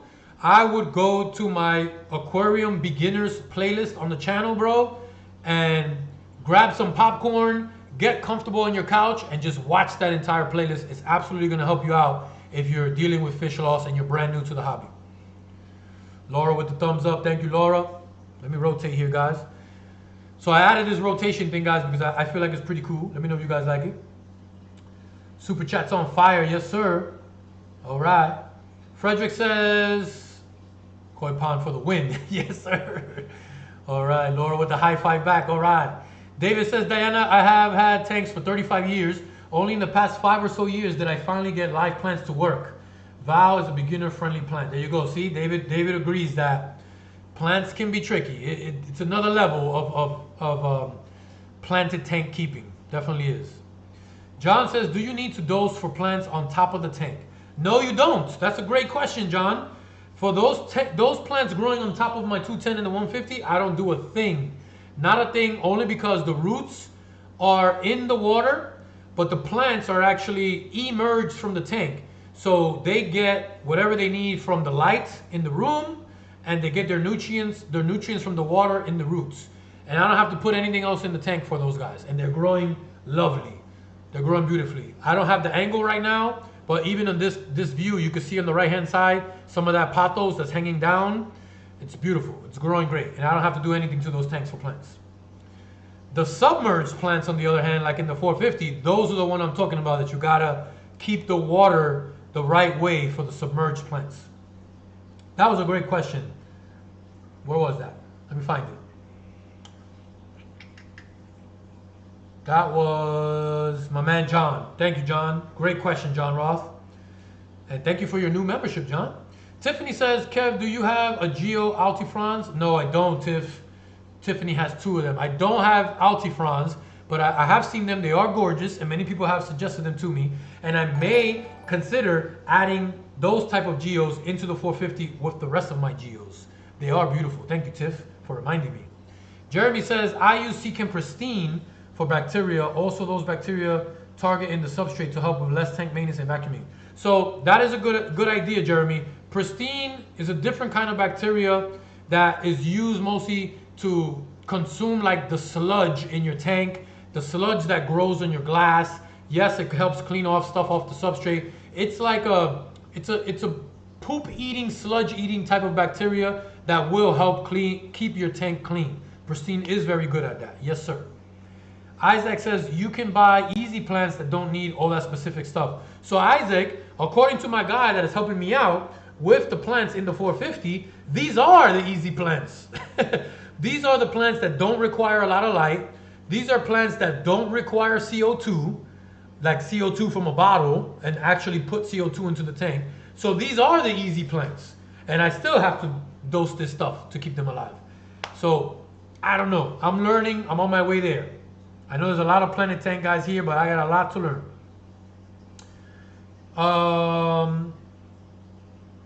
Real Dog Fan Nation says, I like my fake plants. Yes, sometimes that's the way to go, bro. Sometimes the fake plants get it done for you. Rosin says, Easy Green is my favorite plant fertilizer. Easy Green, I don't know what that is. I haven't used, is that Easy Green? That sounds like it's the Aquarium Co-op, Easy Green, is that it? I know Aquarium Co-op has some good stuff for plants, definitely. Dogman 3161.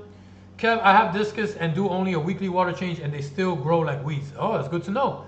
Good to know. They're very good. See, I like hearing stuff like that. I like to find out from more people that are Discus keepers that also agree that it is not as difficult as everybody thinks that it is to keep Discus. You know what I mean? I see 12 months right here. Somebody's got a year. Let me see who it is. That is my man, Ralph Ozuna. 12 months, Tank Boss member for a year. When was the last time you lost an African cichlid and why, if you did? So I lost one about a month ago and I don't know why it happened. So I have to assume that it was some kind of aggression thing. I think that it got beat up just by the way it looked when I found it. It was stuck to the wave maker. So it's possible that it might have been stuck to it for a while and the wave maker may have caused some damage, but I saw other damage on him as well that could have been caused by some type of aggression. Now, does that mean that my tank has an aggression problem?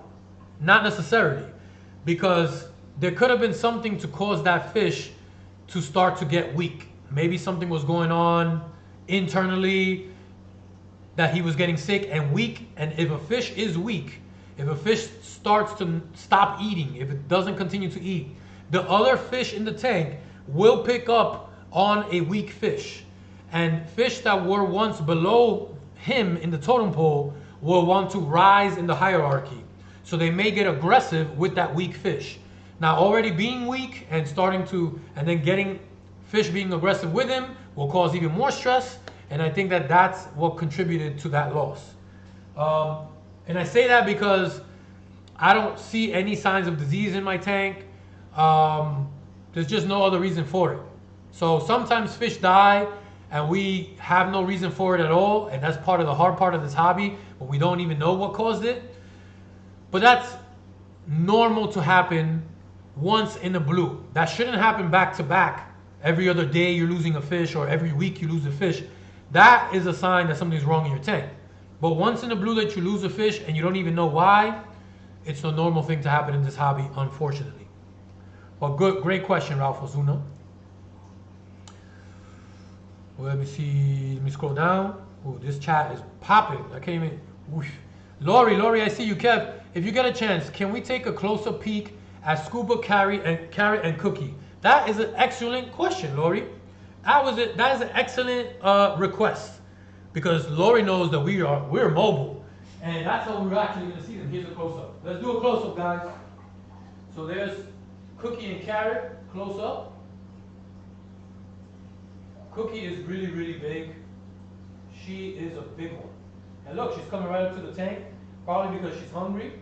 They are used to me feeding them. You know what, guys? I'm going to feed them too, so you guys can check it out. There's Carrot. Let me get a side view for you. Check out Carrot. Carrot's got beautiful patterns. Cookies over, and there's Scuba. Scuba hiding out right there. Come and say hi. Let's feed them, guys. You guys want me to feed them real quick? Let's do a quick feeding. And we'll get a close-up look at this. So I gotta put the phone down for a second, but I'll be back. So check this out, guys. This is what I feed here. I feed the Massive Delight from, is this Hikari? Hikari Massive Delight. They love these pellets. So I drop a few of them in. They smell the pellets immediately when it goes in the water. And even though they have a hard time seeing them, their sight is not all that excellent, but they can smell them in the water, and they start swimming all over the place trying to get them. Hopefully we're going to catch that right now. Let's check it out.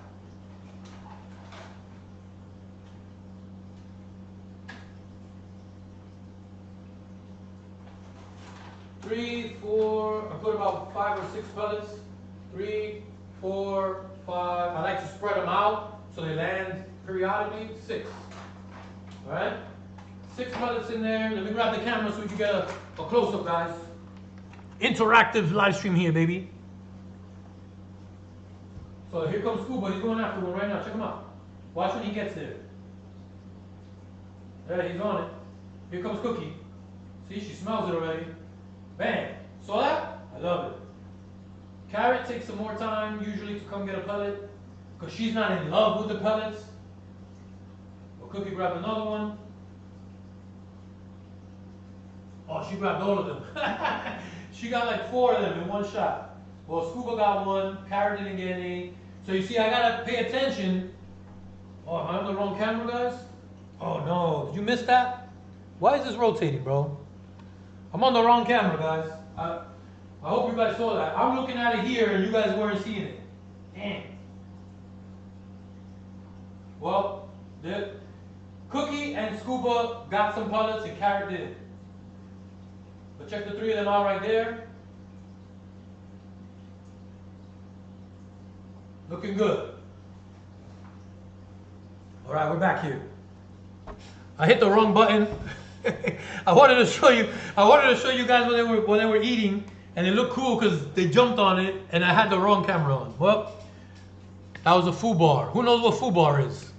If you know what foobar is, put it in the chat. See, this is live. You can tell we're live, right, guys? This ain't pre-recorded or nothing. All right, let's get back to it. Everybody know, wrong camera, wrong camera. I know. I realized it too late. They already ate the pellets. So Tommy Wagner says, clarity from CCAM will be your best friend on the Sump system. Also, I only use it once every 2 weeks because it either agitates my 2 arowana or makes them a little uncomfortable. So I know that Clarity is a great product. I tend not to use it because I never needed to use it in these 2 tanks. My tanks have always stayed cleared without it. But I see what you mean in the sump, because that would mean it's more stuff will get caught in the socks, I assume. But I want to see if this tank, the 450, can clear up without using any exterior stuff. I just want to give it time and let the bacteria handle its own. Andrew Scott became a tank boss. Let's go. Andrew Scott gets the horns. Let's go. Thank you, Andrew. New tank boss member, Andrew Scott. Kevin's Aquatics says, effed up beyond all repair. You got it, bro. My man Kev knows. Fubar. Tiffany says, yay, feed them. All right. Andrew says, let's go. Tommy says, it's let everything flow easier to your overflows. Oh, it lets everything flow easier to your overflows. Yeah, it makes sense. I totally understand that. Maybe, you know, if I see that I'm not getting the total clarity that I really want, I definitely is going to try Pristine, because I know a lot of people use it and say that it, Clarity. I know a lot of people use Clarity and say that it works great. Aquatic Idiot says, it mean effed up beyond all recognition. You're right. You're right. Aquatics, Fishtachio is right. It's effed up beyond all recognition. Fubar. Okay. All right. Since you guys know Fubar, tell me what movie it's from. You guys tell me. Let's see who's the first one to tell me what movie it's from. I'm going to wait. I'm at the bottom of the chat. I'm going to wait. Who knows what movie that's from? Let's go.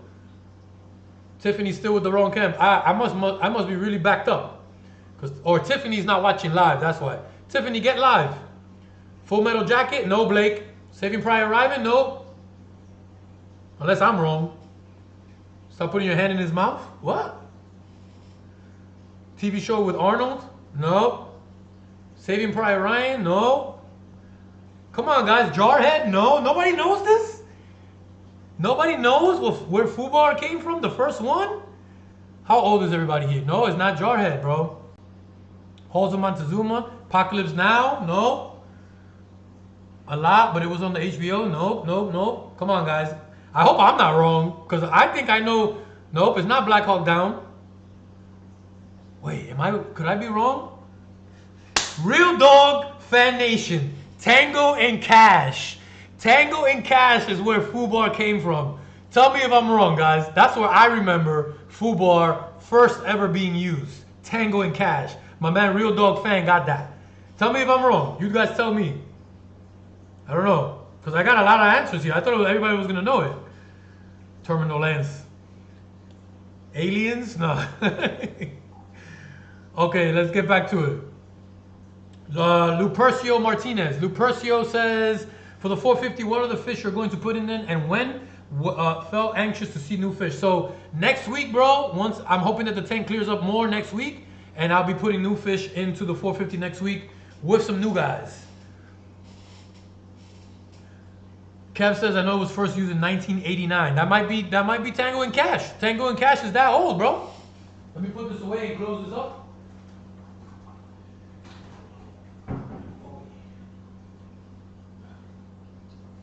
Alright, see, now I gotta remember to feed Carrot later because she didn't eat any of the pellets. Top Gun? No, Fubar wasn't in Top Gun either. How do I stop my convict cichlids from biting my hand? Stop putting your hand in there, bro. Just feed them without putting it in there. If you're doing maintenance or decor and stuff, I don't think they're ever gonna stop biting you, bro. Fubar came from soldiers in World War II. That could be possible. Could be possible, Select Pet. I won't argue with you. That sounds like a very old movie and it might have came from there. Select Pet could be right. Kevin says Tango and Cash was first though. I don't know. Ralph says Chemi Pure Blue in the 450 or no? No, there's no Chemi Pure Blue in there. I've done some tests way back when on Chemi Pure Blue and Purigen, and I realized that they both equally help with the clarity in the tank, but you don't need to use both of them at the same time. You could use one or the other and you'll get the same benefit. But Purigen is a little bit cheaper than Chemi Pure Blue. And Purigen works with a bigger volume of water than Chemi Pure Blue. So more for the volume of water and it's cheaper. So I go Purigen. And it's C-Chem, you guys already know. So I do have Purigen in the 450, yes sir. The Rican Snowboarder says, I'm hooked with Discus now. Glad to hear it, bro. They're beautiful fish. John says Pacific. Oh, did I get this one? DC, I did get that one, okay. John Ralph says Pacific, there was a guy called Fubar. Yeah, but Pacific is pretty, not that old. Platoon is pretty old, so Kevin Scott might be right if it was there. I don't know. Definitely in Saving Private Ryan, but Tango and Cash came out way before Saving Private Ryan. I know that for a fact. Are you against feeding African cichlids live fish feeders? I do. I don't feed them live fish feeders. No, I don't. It's just not necessary. You're taking a risk by doing that I think is just not necessary. They're gonna be super healthy. If you feed them a good pellet, they're still gonna grow and get huge, and pellets are not gonna carry disease in them. So, and I think going after fish might also contribute to some aggression problems, maybe, but I don't do it. If you're doing it and it's working out good for you, Nathan, no, keep doing what you're doing. Hen Dog says Saving Private Ryan, okay. Frederick says, yeah, Tango and Cash 1989 and Saving Private Ryan 1998. Okay, but that was after. I was talking about the first time, Tango and Cash. And that was my man Cash, if I'm not mistaken. Wait. No, it might have been Tango. Nah, I'm totally mixed up. Where is a good place to buy African cichlids on Long Island? On Long Island, Vincent? You can check out... I do have a couple of great local stores here, but I won't say that they are the best place to buy African cichlids. Honestly, I don't know of a really good place to buy them locally in Long Island. If you really want good African cichlids, you gotta get them online, bro. Just buy them online and have them shipped to you. I have not found a local place here in Long Island. In New Jersey, on the other hand, that's a different story. There is an absolute amazing place called the Fish Hut of New Jersey that almost the whole shop is full of African cichlids. Beautiful, huge, crystal clear water tanks, beautiful African cichlids. So if you can make it out to New Jersey, go check out the Fish Hut of New Jersey and tell them Kev sent you and you'll be happy, I promise. Cichlid Station says, give them a spank. I don't know what that means. Oh, I lost my spot. Get a saltwater tank, says Kaden. I'm planning to, bro. Hold your horses. Yellow Bird says, thumb the convict on his head back. Oh, give him a smack. That was for the convict. I got you now. Aquatic Idiot, message deleted by Jeff Thompson. Oh, okay. Jeff Thompson putting in the work. Real Dog says, how hard is it to care for your rays? Not hard at all. So far, so good. Just like the Discus, people say that they require very, very low nitrates. Not necessarily true. Not hard at all, to tell you the truth. I'm just keeping an eye on this tank while it's cycling, because it's not fully cycled yet. Making sure there isn't any ammonia spikes in there. I feed them 3 times a day. They're eating the pellets fine. When Carrot doesn't eat the pellet, then I feed some night crawlers, and the 3 of them love the night crawlers. Very, very easy. The only thing I gotta tell you is you gotta have the right tank size. You need a big tank to keep rays. I had Scuba in the 150 for a while, but the Discus started messing with him. So I transferred him over to the 75, a smaller tank, but he was in there all by himself, and I knew that was only temporary. And now he's in the 450. You need, I would say like minimum like around 400 gallon. You need minimum 8 foot long and minimum 3 feet wide tank for rays. That's about a 400 gallon, something like that, minimum. But there's still a very good chance that they can even outgrow this tank because they get huge. Andre Sanders says, what is the name of the media in your 450? Is it better than Matrix? It's Pond Matrix. It's the same thing as Matrix, but Pond Matrix is just bigger. So because I have a sump and I have a lot more room, I use Pond Matrix. The bigger pebbles have more surface area on them than the smaller Matrix pebbles that go in your filter. But they're both the same thing. They do the same job. Mr. Jose says, how long does Purigen last on a tank? Depends on your fish. Depends on the waste levels in your tank. Purigen can last 2 weeks or it can last 6 weeks. Typically, it's recommended to replace your Purigen every 30 to 45 days. On average. Piranahan knows Fish Hut. Piranha knows what I'm talking about. Real Dog Fan says he uses Matrix in the Sump too. Yes, that's correct. Mary Kelly says, do you feed Rapashi to your fish? I do not. I do not, but I have heard of Rapashi. Never used it yet. I see a new member says, welcome to Little Fry, Uriel Sanchez. Uriel Sanchez, welcome to the membership. Appreciate you, Uriel. Thank you, bro. Appreciate it. Dr. Javania. Sorry if I messed that up. Dr. O'Neill. What fish do you recommend as tank mates for blood parrots? So, other blood parrots. Any other American cichlids, really. Blood parrots can go with a lot of fish. You just want to make sure that their temperaments kind of are kind of equal. They don't have to be equal, but around the same area. As you can see, I keep my blood parrot with my African cichlids.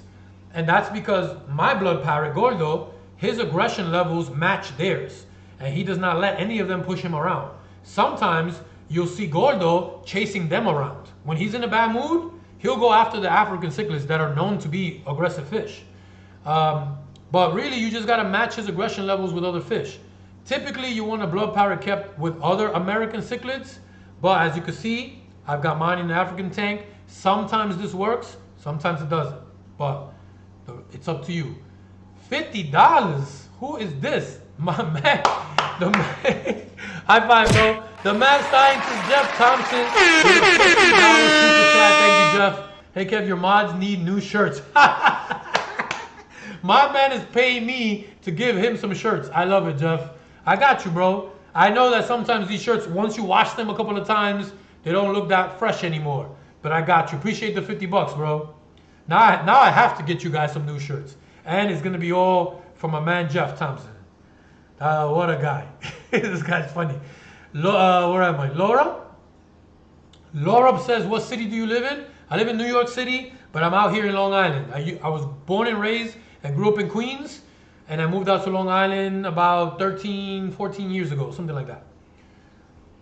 Mr. Jose says, that's my store, Kev, the Fish Hut. See, people that know the Fish Hut know what I'm talking about. Kevin Scott says, Kevin's in the house. Great information tonight. Thank you, Kev. My man, Blazer 990. I'm going to see you in Florida, right, Kev? I hope to see you there. Let's rotate here. Batman is here. If you're in Canada and want cichlids, try Aquatics across Canada. They ship across the country and have crazy variety of cichlids and everything else across the world. So that's good to know, Batman, because I've never found a place in Canada that actually shipped outside of Canada. So what's it called? Aquatics across Canada? I guess that's the name. I'll check them out. Aquatics across Canada. I will check them out. Aquatics across Canada. I wonder if that's the name. All right. Let me see. That was Batman. Vincent says, is it safe to mix jewels with peacocks? So jewels, I've never kept jewels, but what I hear sometimes is that jewels can be overly aggressive. Probably maybe even more aggressive than peacocks. So I couldn't tell you from my first-hand knowledge, but that's what I hear, Vincent. Blake says, you think convicts bite, stick your finger in my red Texas cichlid tank? He's over a foot long with teeth. Oh yeah, I know that a Texas cichlid is much worse than the convicts. Absolutely, I agree with you, Blake. Laura's checking her points. Is that working? Laura Blanco points. I see Oink Master Supreme points. All right, it's working. It's letting you guys know. Hopefully, guys, let me know. You should be accumulating points while we're here. I hope you guys are. We're almost there. We're going to go till about 9 o'clock, guys. Another like 10 minutes or so. I want to get to the bottom of the chat, answer as many questions as I can. Then we're going to get going with the giveaway. Let me see. There's about 180 of you here, so I love it. I saw you. I just jumped over here. Damn. Caden, do you have blue Akura cichlids? I had a blue Akara in my 150 a while back, but I lost him a while back as well. He actually got wasting disease. Somehow he must have caught a parasite because he stopped eating, and I really didn't notice till he was way too skinny to do anything about it. Once I took him out of the tank and I put him into a hospital tank to try to begin medicating him, the switch to the hospital tank was too much stress, and I lost him in the first day in the hospital tank, unfortunately. But that was my only blue Akara tank, blue Akara that I had in there. I see Red, Real Dog Fan Nation. Welcome to Tank Boss, my bro. Another Tank Boss member. Hope to see you in the live stream next time, bro. Next week we're doing the live stream. Thank you, Real Dog. Appreciate you, bro. Corey TV says, have you ever had angelfish? Yes, I have. Before I started with having my African cichlids, before even having the channel, I used to keep angelfish. I actually had a community tropical fish tank in a very small 20-gallon tall octagon tank. It was like this tall, 20-gallon tall octagon. And I had angelfish in there. I had Gordler was in there. My OG blood parrot was in that tank. I had some tetras in there. I had a couple plecos in there, some cory cats in there. It was a long time ago, but yeah, I did have angelfish long time ago. But once I found out about African cichlids and I fell in love with them, I only had room for one tank, so I had to give away all those other fish. Adam says, nice stream. I'll see you at Aquashella one day at my booth. All right, Adam. Hope to see you there, bro. Giovanni says, just picked up a figure 8 puffer. Any info on them? I don't know anything about puffers, but congratulations, bro. That's a beautiful fish. I know that a couple guys, Corey on Aquarium Info, Aquarium Co-op keeps puffer fish. I know that for sure. I think maybe John from KG Tropicals might have a puffer, and I don't remember who else. But they might have some information for you. Check those channels out. Might be able to help you out. But congratulations, bro. That's a dope fish. Mr. Jose says, all my cichlids are from Fish Hut Kev. There you go. See? Fish Hut, can't go wrong with them. Jack says, why do some of my cichlids get big while some stay small while I get them at the same time? So I talked about the growth stunting hormones that can happen in your tank. And it can happen with African cichlids as well. It can happen with any cichlids. You didn't mention African, but you said cichlids. If you don't do frequent water changes, you can keep growth stunting hormones in your tank, and your fish, some fish will get stunted and they won't grow. The bigger fish release that growth stunting hormone so that they can remain the bigger fish, and then the smaller fish stay small. If you do frequent water changes and get those hormones out of there, then they will all tend to grow equally. So my first thing that I would suggest to you is to do more water changes or increase the size of your water changes.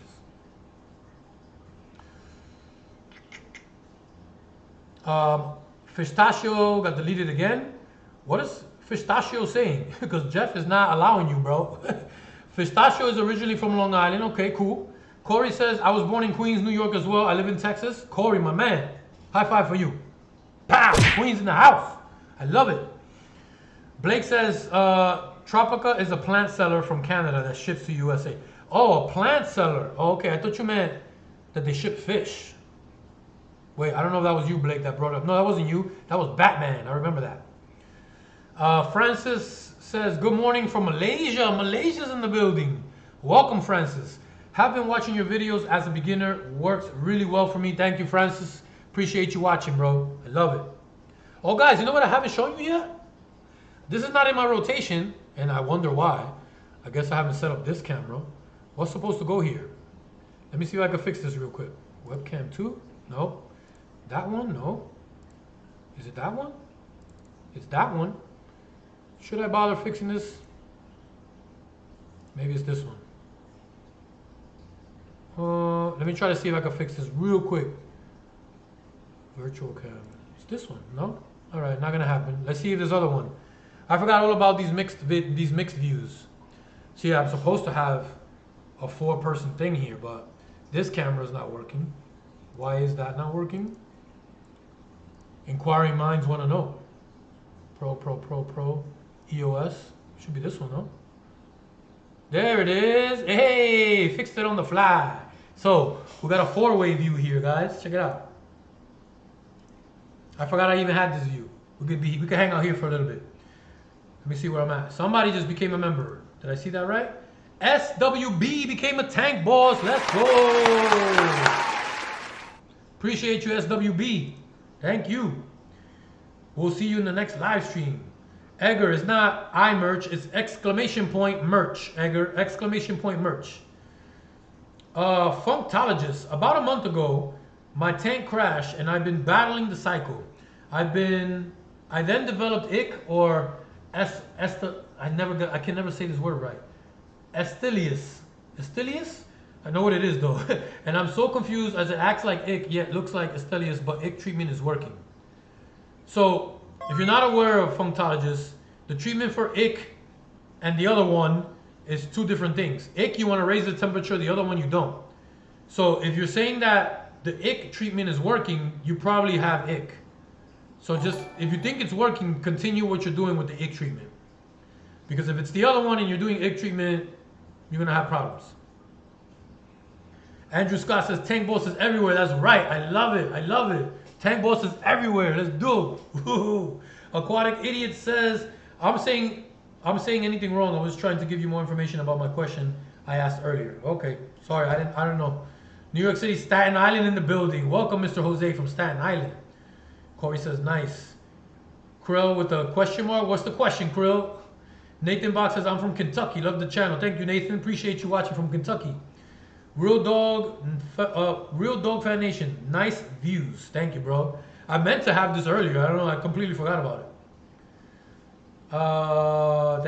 Thank you. Oh, jump to the bottom. Oh, $2 super check from my man, Ralph Ozuna. Appreciate you, Ralph. Thank you, sir. Laura says, yay. SWG just became a member. All right. Jeff says, FY, multiple repeated questions are removed. Same with political and personal. Oh, that's why. I guess you should try to... that was for Fishtanics, I think. Aquatics. Ask your question once. If you see that I skipped it, you can ask it again later on, but don't just keep spamming the same question. Hopefully I'll find it. Frederick says, Kev, could I see your Z-Rock Peacock Cichlid? Yes, you can. Let's see him. But first, I see a new member. CT, Carl Thunder is a little fry. Welcome, Carl. Welcome. All right, let's go to the right view here. We're at the right view now. Who wants to see the Z-Rock? Oh, what happened? Oh, guys, my light is off on the tank. I guess I hit a time. Where is he? Where's the Z-Rock? That's not him. Did I lose my Z-Rock a while back? It's been so long. Where is he?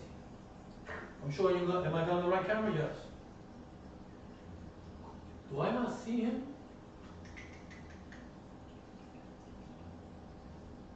There he is. No, that's not him. Wow. That's not him. You know what, guys? That might have been the fish that I lost a while back and didn't even realize which one it was. Because I don't see him. Wanda. Let me see. Do you guys see him? Because I don't.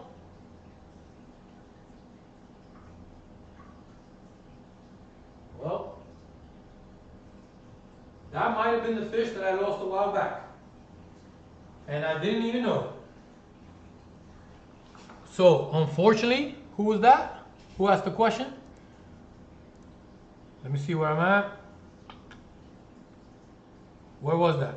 Where was that? Just can't wait to be done. Okay, I saw Kentucky, nice views. Where'd it go? Oh, Staten Island, nice. Kentucky. Where did I read that? Was that? Oh, that was the member, right? No, that was Little Fry. I don't know who asked that, but unfortunately, the Z-Rock might have been the one I lost a while back, guys, and he's not in there, and I didn't even know it. So let me see. Functologist says, I just can't wait to be done with this and focus on the tank cycle to finally get back to a happy fish tank. Yeah, it happens, bro, but it's okay. You just gotta make sure that cycle finishes. Prime stability is gonna be your best friend, and your fish should be fine. Somebody's on cooldown. John with the claps. Ralph with the two. Oh, that was... No, Ralph says, how are your African cichlid juveniles you raised? They're doing great. They're the littlest guys in there. Let me show you that. Since I couldn't find the Z-Rock, let me show you that. I gotta walk around the cameras. Oh. I think I froze. 1 second. I froze for a second, but I'm back. So here's the little guys that I raised. The two lemon jakes right there. See, those guys. Here's the third one right here. 3 lemon jakes. And these used to have color. These are from my fry too. These are the OB Taiwan Reefs. See 2 of them right there? Those 2. And they used to have color before, but they're probably dimming down because they're no longer that high up in the hierarchy, and they're trying to stay dim so that they don't cause any aggression issues. But here's another one that has a little bit of red on him, but he used to have more as well. But the OBs used to have more. They're all kind of dim now. But the lemon jakes look great. There's one, and I think I had 3 of them in there. I showed you all 3. That's one, there's one, and there's the other one. They're doing good. They're doing good. They're growing. Did I lose the camera again? Oh God, why is that doing that? I gotta figure out why. I'm on one camera. I'm thinking I'm showing you guys. I'm here pointing like a. Oh God, this is unbelievable. You guys know this is Gremlin City tonight, right? Why would it change cameras on its own? I don't know. I didn't have it on rotate. I had it on the camera. Unbelievable. Yes, you're right, Bronx Bomber. Kev does need an assistant cameraman. Absolutely. Always at the wrong time. I'm here pointing, right? Oh my God. Hey, you can't say that we're not having fun though, right? Oh man, let's go. All right, guys, it's 9 o'clock. You know what? That seems like a good time to move on to the giveaway. How about that? Since we're having so many gremlins and doing crazy stuff, I must be on here too long.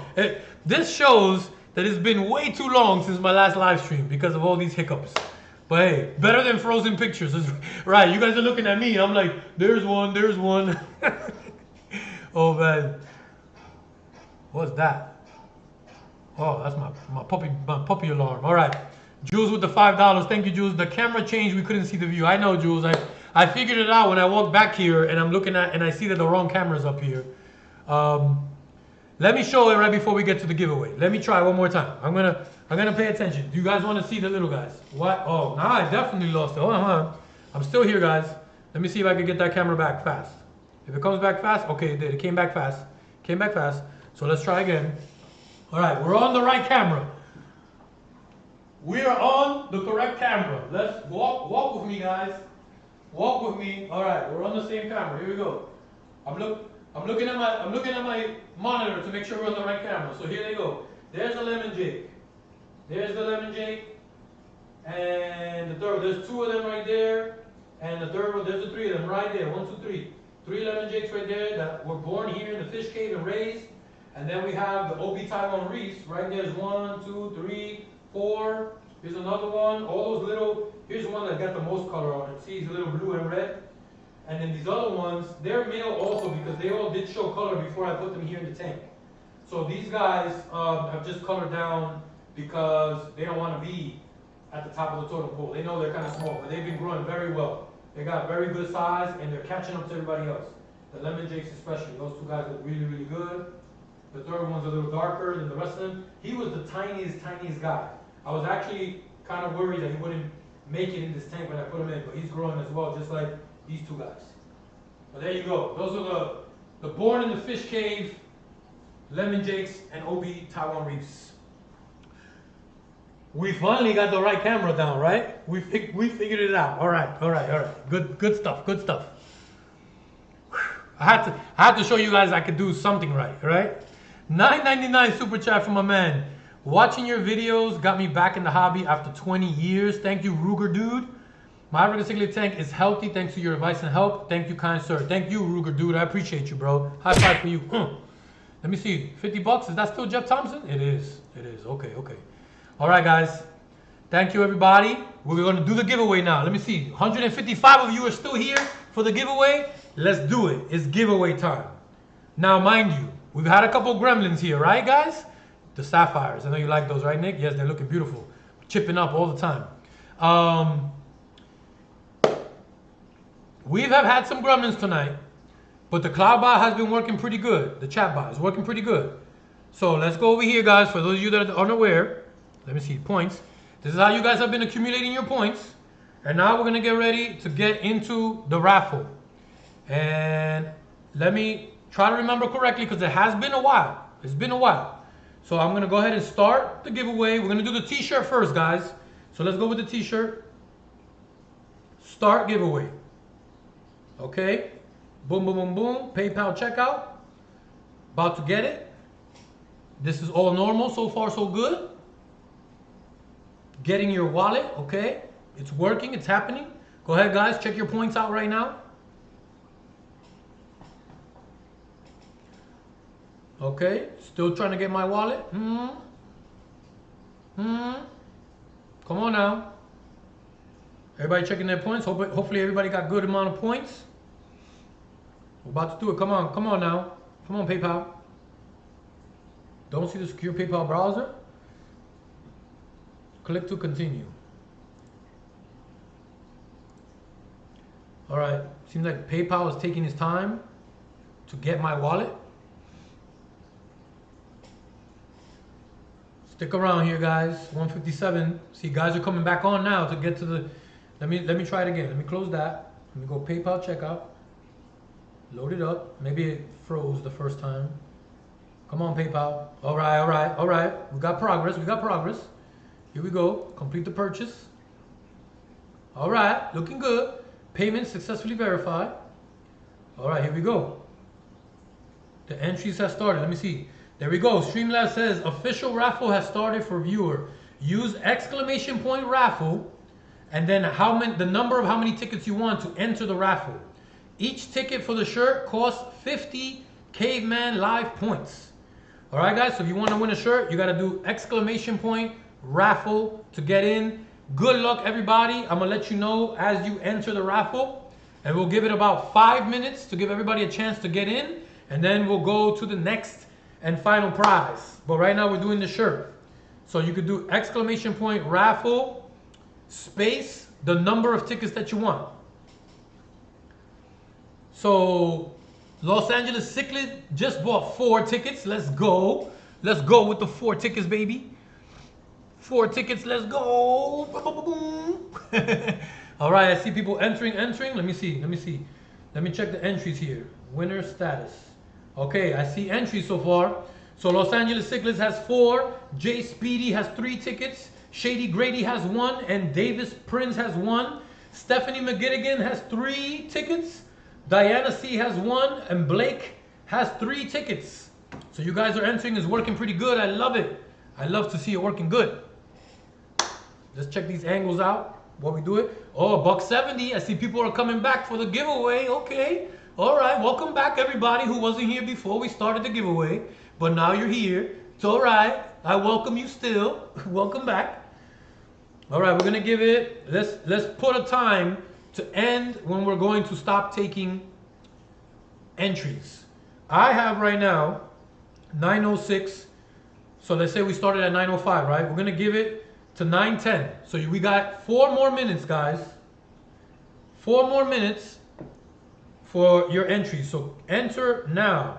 I'm going to try to turn my tank lights back on. Let me go to Big 4. Turn my lights back on because it's getting kind of dark in here, bro. I see you guys. Enter away. We got about 3 more minutes left. Boom. You see how it lit up, the 210? Oh, that's why. See, when I'm rotating, that's why. I think I just figured out why I keep losing my camera. Because I'm on a rotate sequence, and then I choose a camera, but then the rotate happens, and it just puts me somewhere else. That's what's going on. But let me turn on the light on the 150 before it rotates. Am I going to get it? Yes, I got it. Yes, sir. Light back on. And let me boost the 450. I'm doing everything on my Mobius app, by the way, guys. All my controls are right here in the Mobius app. 450 boosted. Check it out. All right, $2 for my man Ralph Ozuna. So the way you enter, Ralph, is exclamation point, raffle, space, the number of how many tickets you want. Caden, that's not how you do it. Exclamation point, raffle, space, the number of how many tickets you want. Kev needs a 10,000 gallon tank so he can swim with his boys. I like that, CJ. Great idea. Long Island in the house. Don Chops. Welcome, Don. I need more points. I love it. Somebody super chatted? Oh, $2. Yeah, I saw that. All right, people are joining. Is this just for the shirt? This one is for the shirt only. Yes, we're only doing the shirt first, Adam. After we pick a winner of the shirt, then I'll do the Wave Maker raffle. Middletown, New York in the house. Oink Master Supreme, welcome back, Oink Master. I haven't seen you in forever.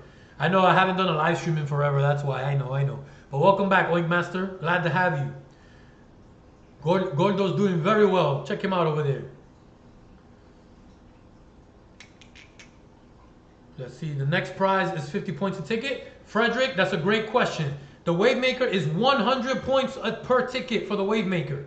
So if you're a little tight on points, if you're running a little low, you may want to hold on to your 100 points if you got them. All right, for the next one. Great question. I forgot to mention that. How you know how many points you have? You do exclamation point points. This is how I'll show you right here, guys. Oh wait, yes, exclamation point shows you how many points you got. I saw my name somewhere that somebody said Kev something. Let me go back up. How do you know how many points? How's everyone doing tonight? We're doing good, Jordan. Welcome. These live streams are fun. Thank you, Adam. I try to make them as fun as possible. With giveaways, with the angles and the cameras, you know. It's better than just, you know, one camera, talking head. I like to be a little interactive. But I'm glad you're liking it, Adam. The Rican says, yeah, it's been forever. It has been. I was trying to wait for the FishKave to really be totally, you know, completely 100% finished, but I don't think it's ever going to be 100% finished, so I might as well hit it now. Gotta get some more points, says Blake. Boys look big, they floating. I've been saving my points, says the Rican snowboarder. Good. Well, I wish I knew that earlier. Sorry, Frederick. My bad. My bad. I do have to announce that earlier. You're right, Frederick. Don't worry, I'll have more giveaways. Every stream, I'm gonna have more giveaways. I thought I saw my name earlier and I lost it, so sorry if I missed you guys. Also, what time? We're at 9:10, guys. All right, I'm gonna cut it. I'm gonna cut it right now. I'm gonna go close entries. Entries are closed. Entries are closed. Yeah, we need more live streams. I hear you, bro. Let me see. Hen dog, point, cooldown. Okay, entries are closed. I thought it would have told you that entries are closed, guys. All right, here we go. I'm gonna let you guys know who is in here first. So we have 22 people in the raffle with 45 tickets. Los Angeles Cichlids has 4. Jay Speedy has 3. Shady Grady has 1. David Prince has 1. Stephanie McGittigan has 3. Diana has 1. Blake has 3. Adam has 2. Ruger Dude has 1. The Rican Snowboarder has 1. Oink Master Supreme has 3. Frederick Ali 1. Mr. Jose 4. Donna Vetrano 1. Superior 1. Edgar V 1. Corey TV has 1. Christopher Barnes has 3. Ralph Ozuna 3. Krell 3. Fishtachio 3. And Mary Kelly has 1. All right, guys, here we go. Good luck to all of you that entered. I hope everybody has the best luck in the world. But only one winner can win.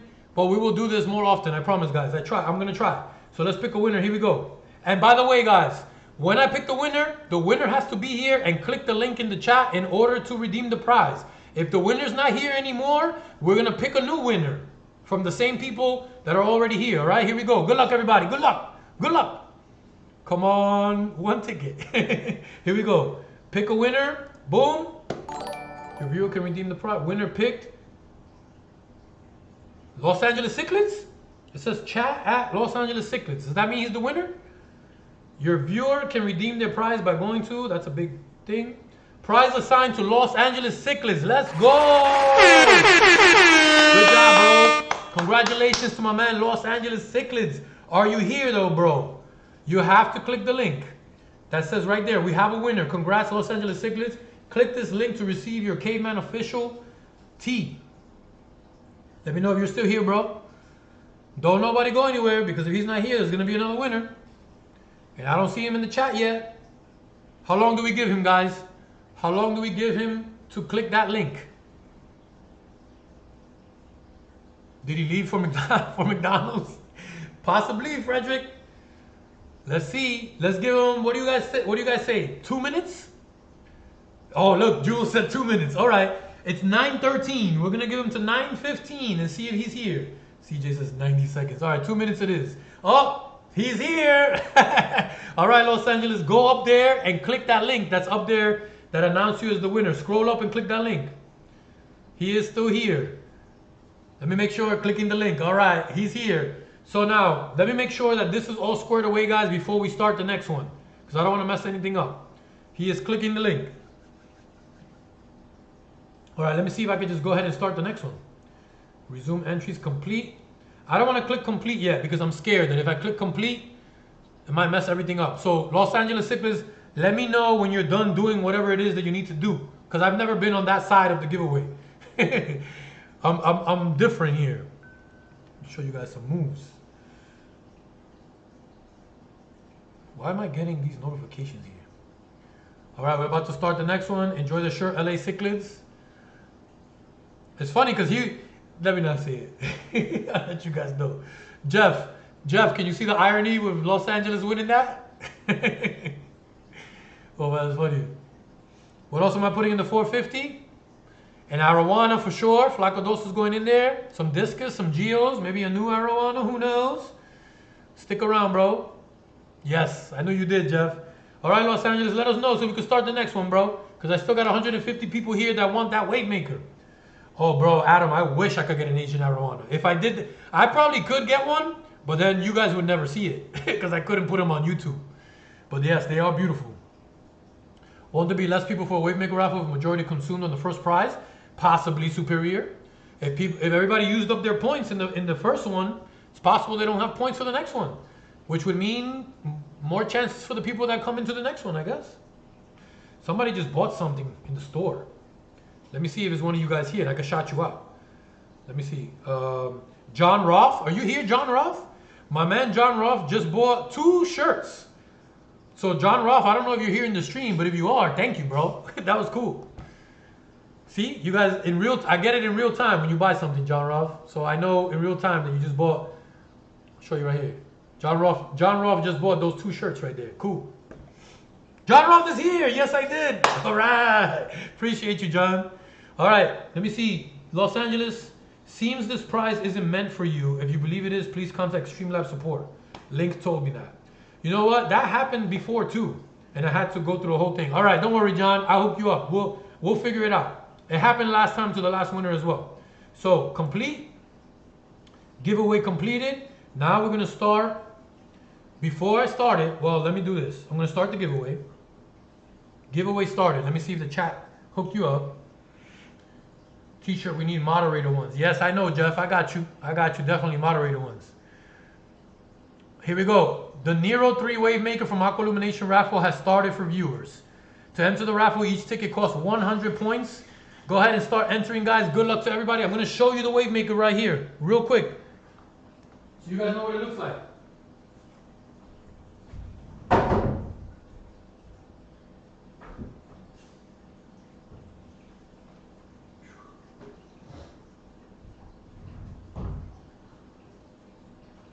The Nero 3. Check it out right here, guys. AI's Nero 3 Wave Maker. I did a video on the Neros not too long ago. I did the brand new Nero 7 Wave Maker, but the Nero 3 has all the same functions on it. It's just less gallons per hour. But it's got all the app functions. It's got all the waveforms and the timers and the schedules and all that good stuff. I don't know the exact price of this thing, but it ain't cheap. I'll tell you that right now.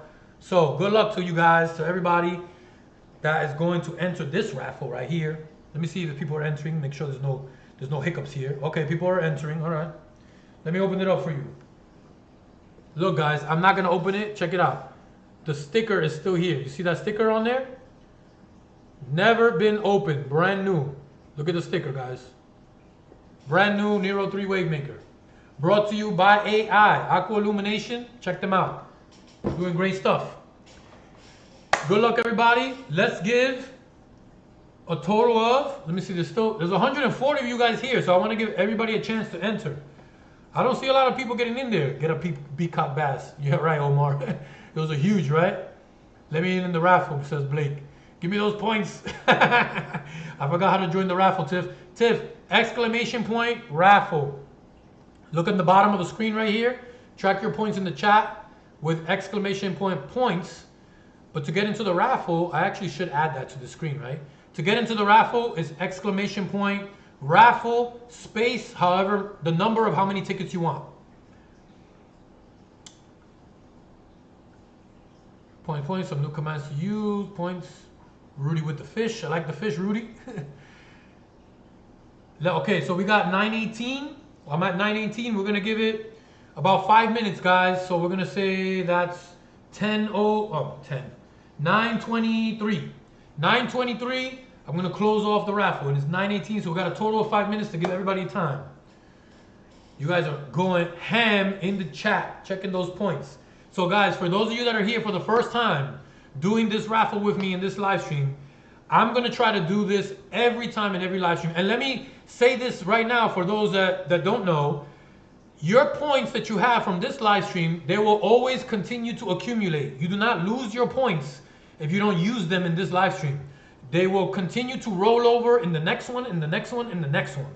And just like this was 100 points, because it's, you know, it's an expensive piece of equipment. Sometimes if I do something more expensive, it will cost more points. So it may be a good strategy, you know, if you don't really want the thing that I'm giving away at the moment, you could try to hold on to your points and save them for the next live stream. And who knows what I may pop out with, and you just might have enough points to get in there. So you see right now, before, you remember how many guys were in the raffle before? I said it was like 20 people with 45 tickets. Now we have 4 people in this raffle with only 10 tickets. So it's a lot smaller pool of people to win this one, because they got the 100 points. They've been around for a while. They may not have gotten it all in this stream, could have accumulated their points from many streams ago. But we're almost there, 9:20. All right, we got 3 more minutes, guys. Almost there. Oh, you guys are trying to accumulate them like right now as we go, right? That's cool. I love it. This is fire for the chat too. This is awesome. Guys, if you haven't hit the like button yet, the 140 of you that are still here and you didn't hit that like button yet, you gotta go do it for me, because that's how this stream is gonna just get out to the world, to everybody out there. And yes, after the stream is over, I gotta cut that first like 3 minutes where nothing was happening, because nobody's gonna watch that thing. They're gonna be like, what's going on here? Let me see. Let's rotate while we do this. Get some views here. No, I like the big 4 while we're doing this, so we can see all the views here. All right, guys. 9:20 still. 3 minutes. Let me see what you got. Just hit it. I need points. Yeah, that was funny. A live stream every week. Yeah, right. I wish, Jonathan. That would be crazy. I enjoyed the live stream, John, Georgia, all evening. Thank you, Christopher. Glad you enjoyed it, bro. Oh, Laura, I see what you're doing, Laura. Laura with the strategy. I see you, Laura. Blake says, spread the word. We need to hit 250K level. Yes, sir. Absolutely. I agree with you, Blake. You can't have that mic fiasco on there. I know, Andrew. That was crazy. I got to figure out what happened. And the worst part is that it worked totally fine before the live stream. I went live on a different URL just to test everything out to make sure I wasn't lagging, and everything worked great. And then when I went live on this one, it all went to poop. Blake says, I love live streams. I love the live stream. Thank you, bro. Appreciate it. Good luck to everyone, says Adam. Stingray sleeping. Yeah, they're kind of tucked away in the corner now. Yep. Oh yeah, they all went night night. They know that at this time they usually don't have the light on in that tank. Love the fish room multi-view. Thank you, Jules. I wanted to make sure that I was able to get all these cameras up. You know, I feel like it helps the stream be a little bit more engaging. That you guys got more to look at than just my mug all night long. You know what I mean? You came out hyped too. I know, right, Andrew? I did. I was like, blah, blah, blah, blah, blah. And nobody could hear me. That was, oh my God. But I wish you guys could hear that. But hey, you know, I guess maybe, you know, it's a unique live stream, right? How's the puppy? Lita said. Okay, you know what, Lita? Somebody asked earlier. Let me see if he's awake. While we wait for 9, we got 1 minute left. So for that 1 minute, I'm going to go grab the puppy and show him to you guys real quick. I'll be right back. Don't leave. Don't leave.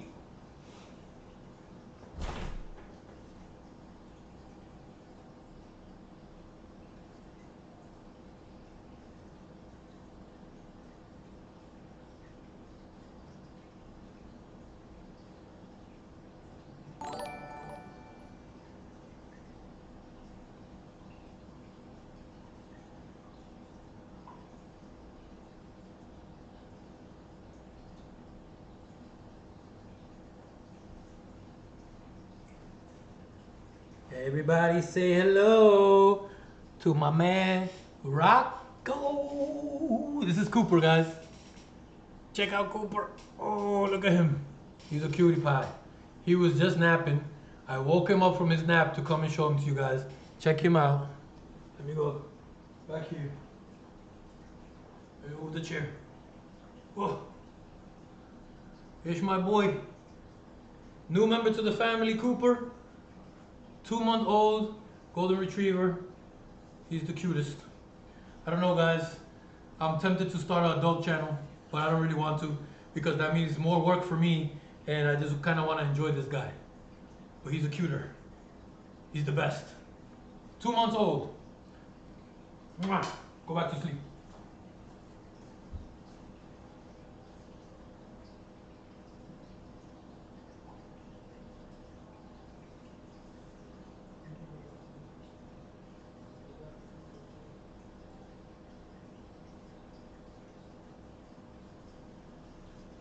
That was Cooper, guys.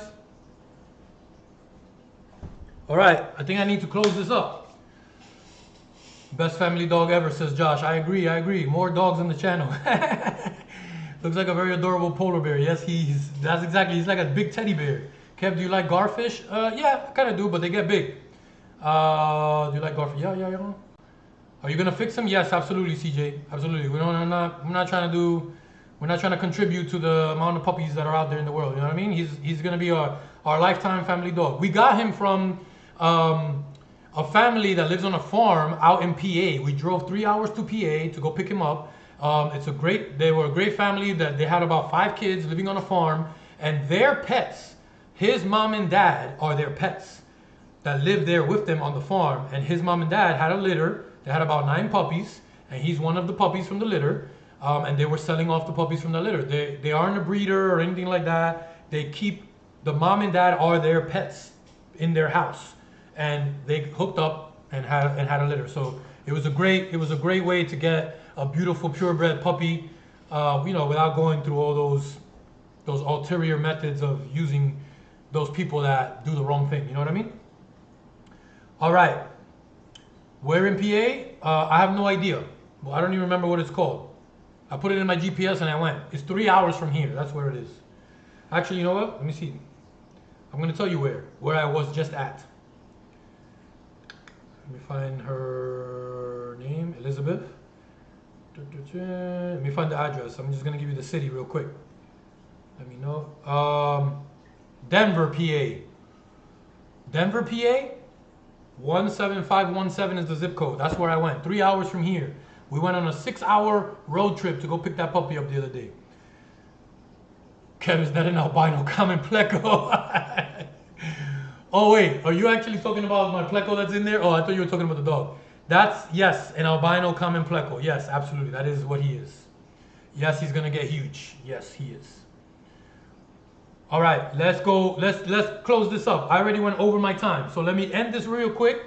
There's still 140 of you here, so we're going to close entries. Boom, entries are closed. Good luck to everybody. Good luck to everybody that entered. I'm gonna tell you who's in here first. 6 of you got into it. Andrew Scott has 3 tickets. Real Dog Fan Nation has 3. Adam Boyko has 1. Jules has 3. Tank Boss 59 has 1. And Tommy Wagner has 3. For a total of 14 tickets. Good luck to you guys. Hope you win it. Now this one's gonna be a little bit different. There's nothing to click after this. We just gotta get in contact, whoever the winner is, all right? Here we go. I'm gonna pick the winner. Good luck to all you guys. Here we go. Pick winner, boom. Winner is picked. Pick, assign, winner status, chat. Real Dog Fan Nation. Real Dog Fan Nation is the winner. Let's go. He won the wave maker. Real Dog Fan Nation. Congrats, bro. Real Dog Fan Nation has won the Nero 3 wave maker from Aqua Illumination. And he's here. My man is still here. All right. Congrats to you, Real Dog. Real Dog, this is what we're going to do. I need you to send me an email. Okay, go to KaveManAquatics.com/contact and send me an email with your name, Real Dog Fan Nation. Remind me that you won this, and then we'll get in contact. You shoot me your mailing address, and I'll get it out to you. Guys, thank you all for being here tonight, all 100 and whatever many of you, for hanging out with me. Sorry for the hiccups that we had early on, but I hope you guys have fun. I'll try to do these live streams more often as I can. but I also want to keep continuing with the video output as much as I can. Hopefully next week there'll be a new video of adding fish into the tank. Do not miss that. It's going to be a great one. And I guess I'll see you guys on the other side. Peace, everybody. Good night.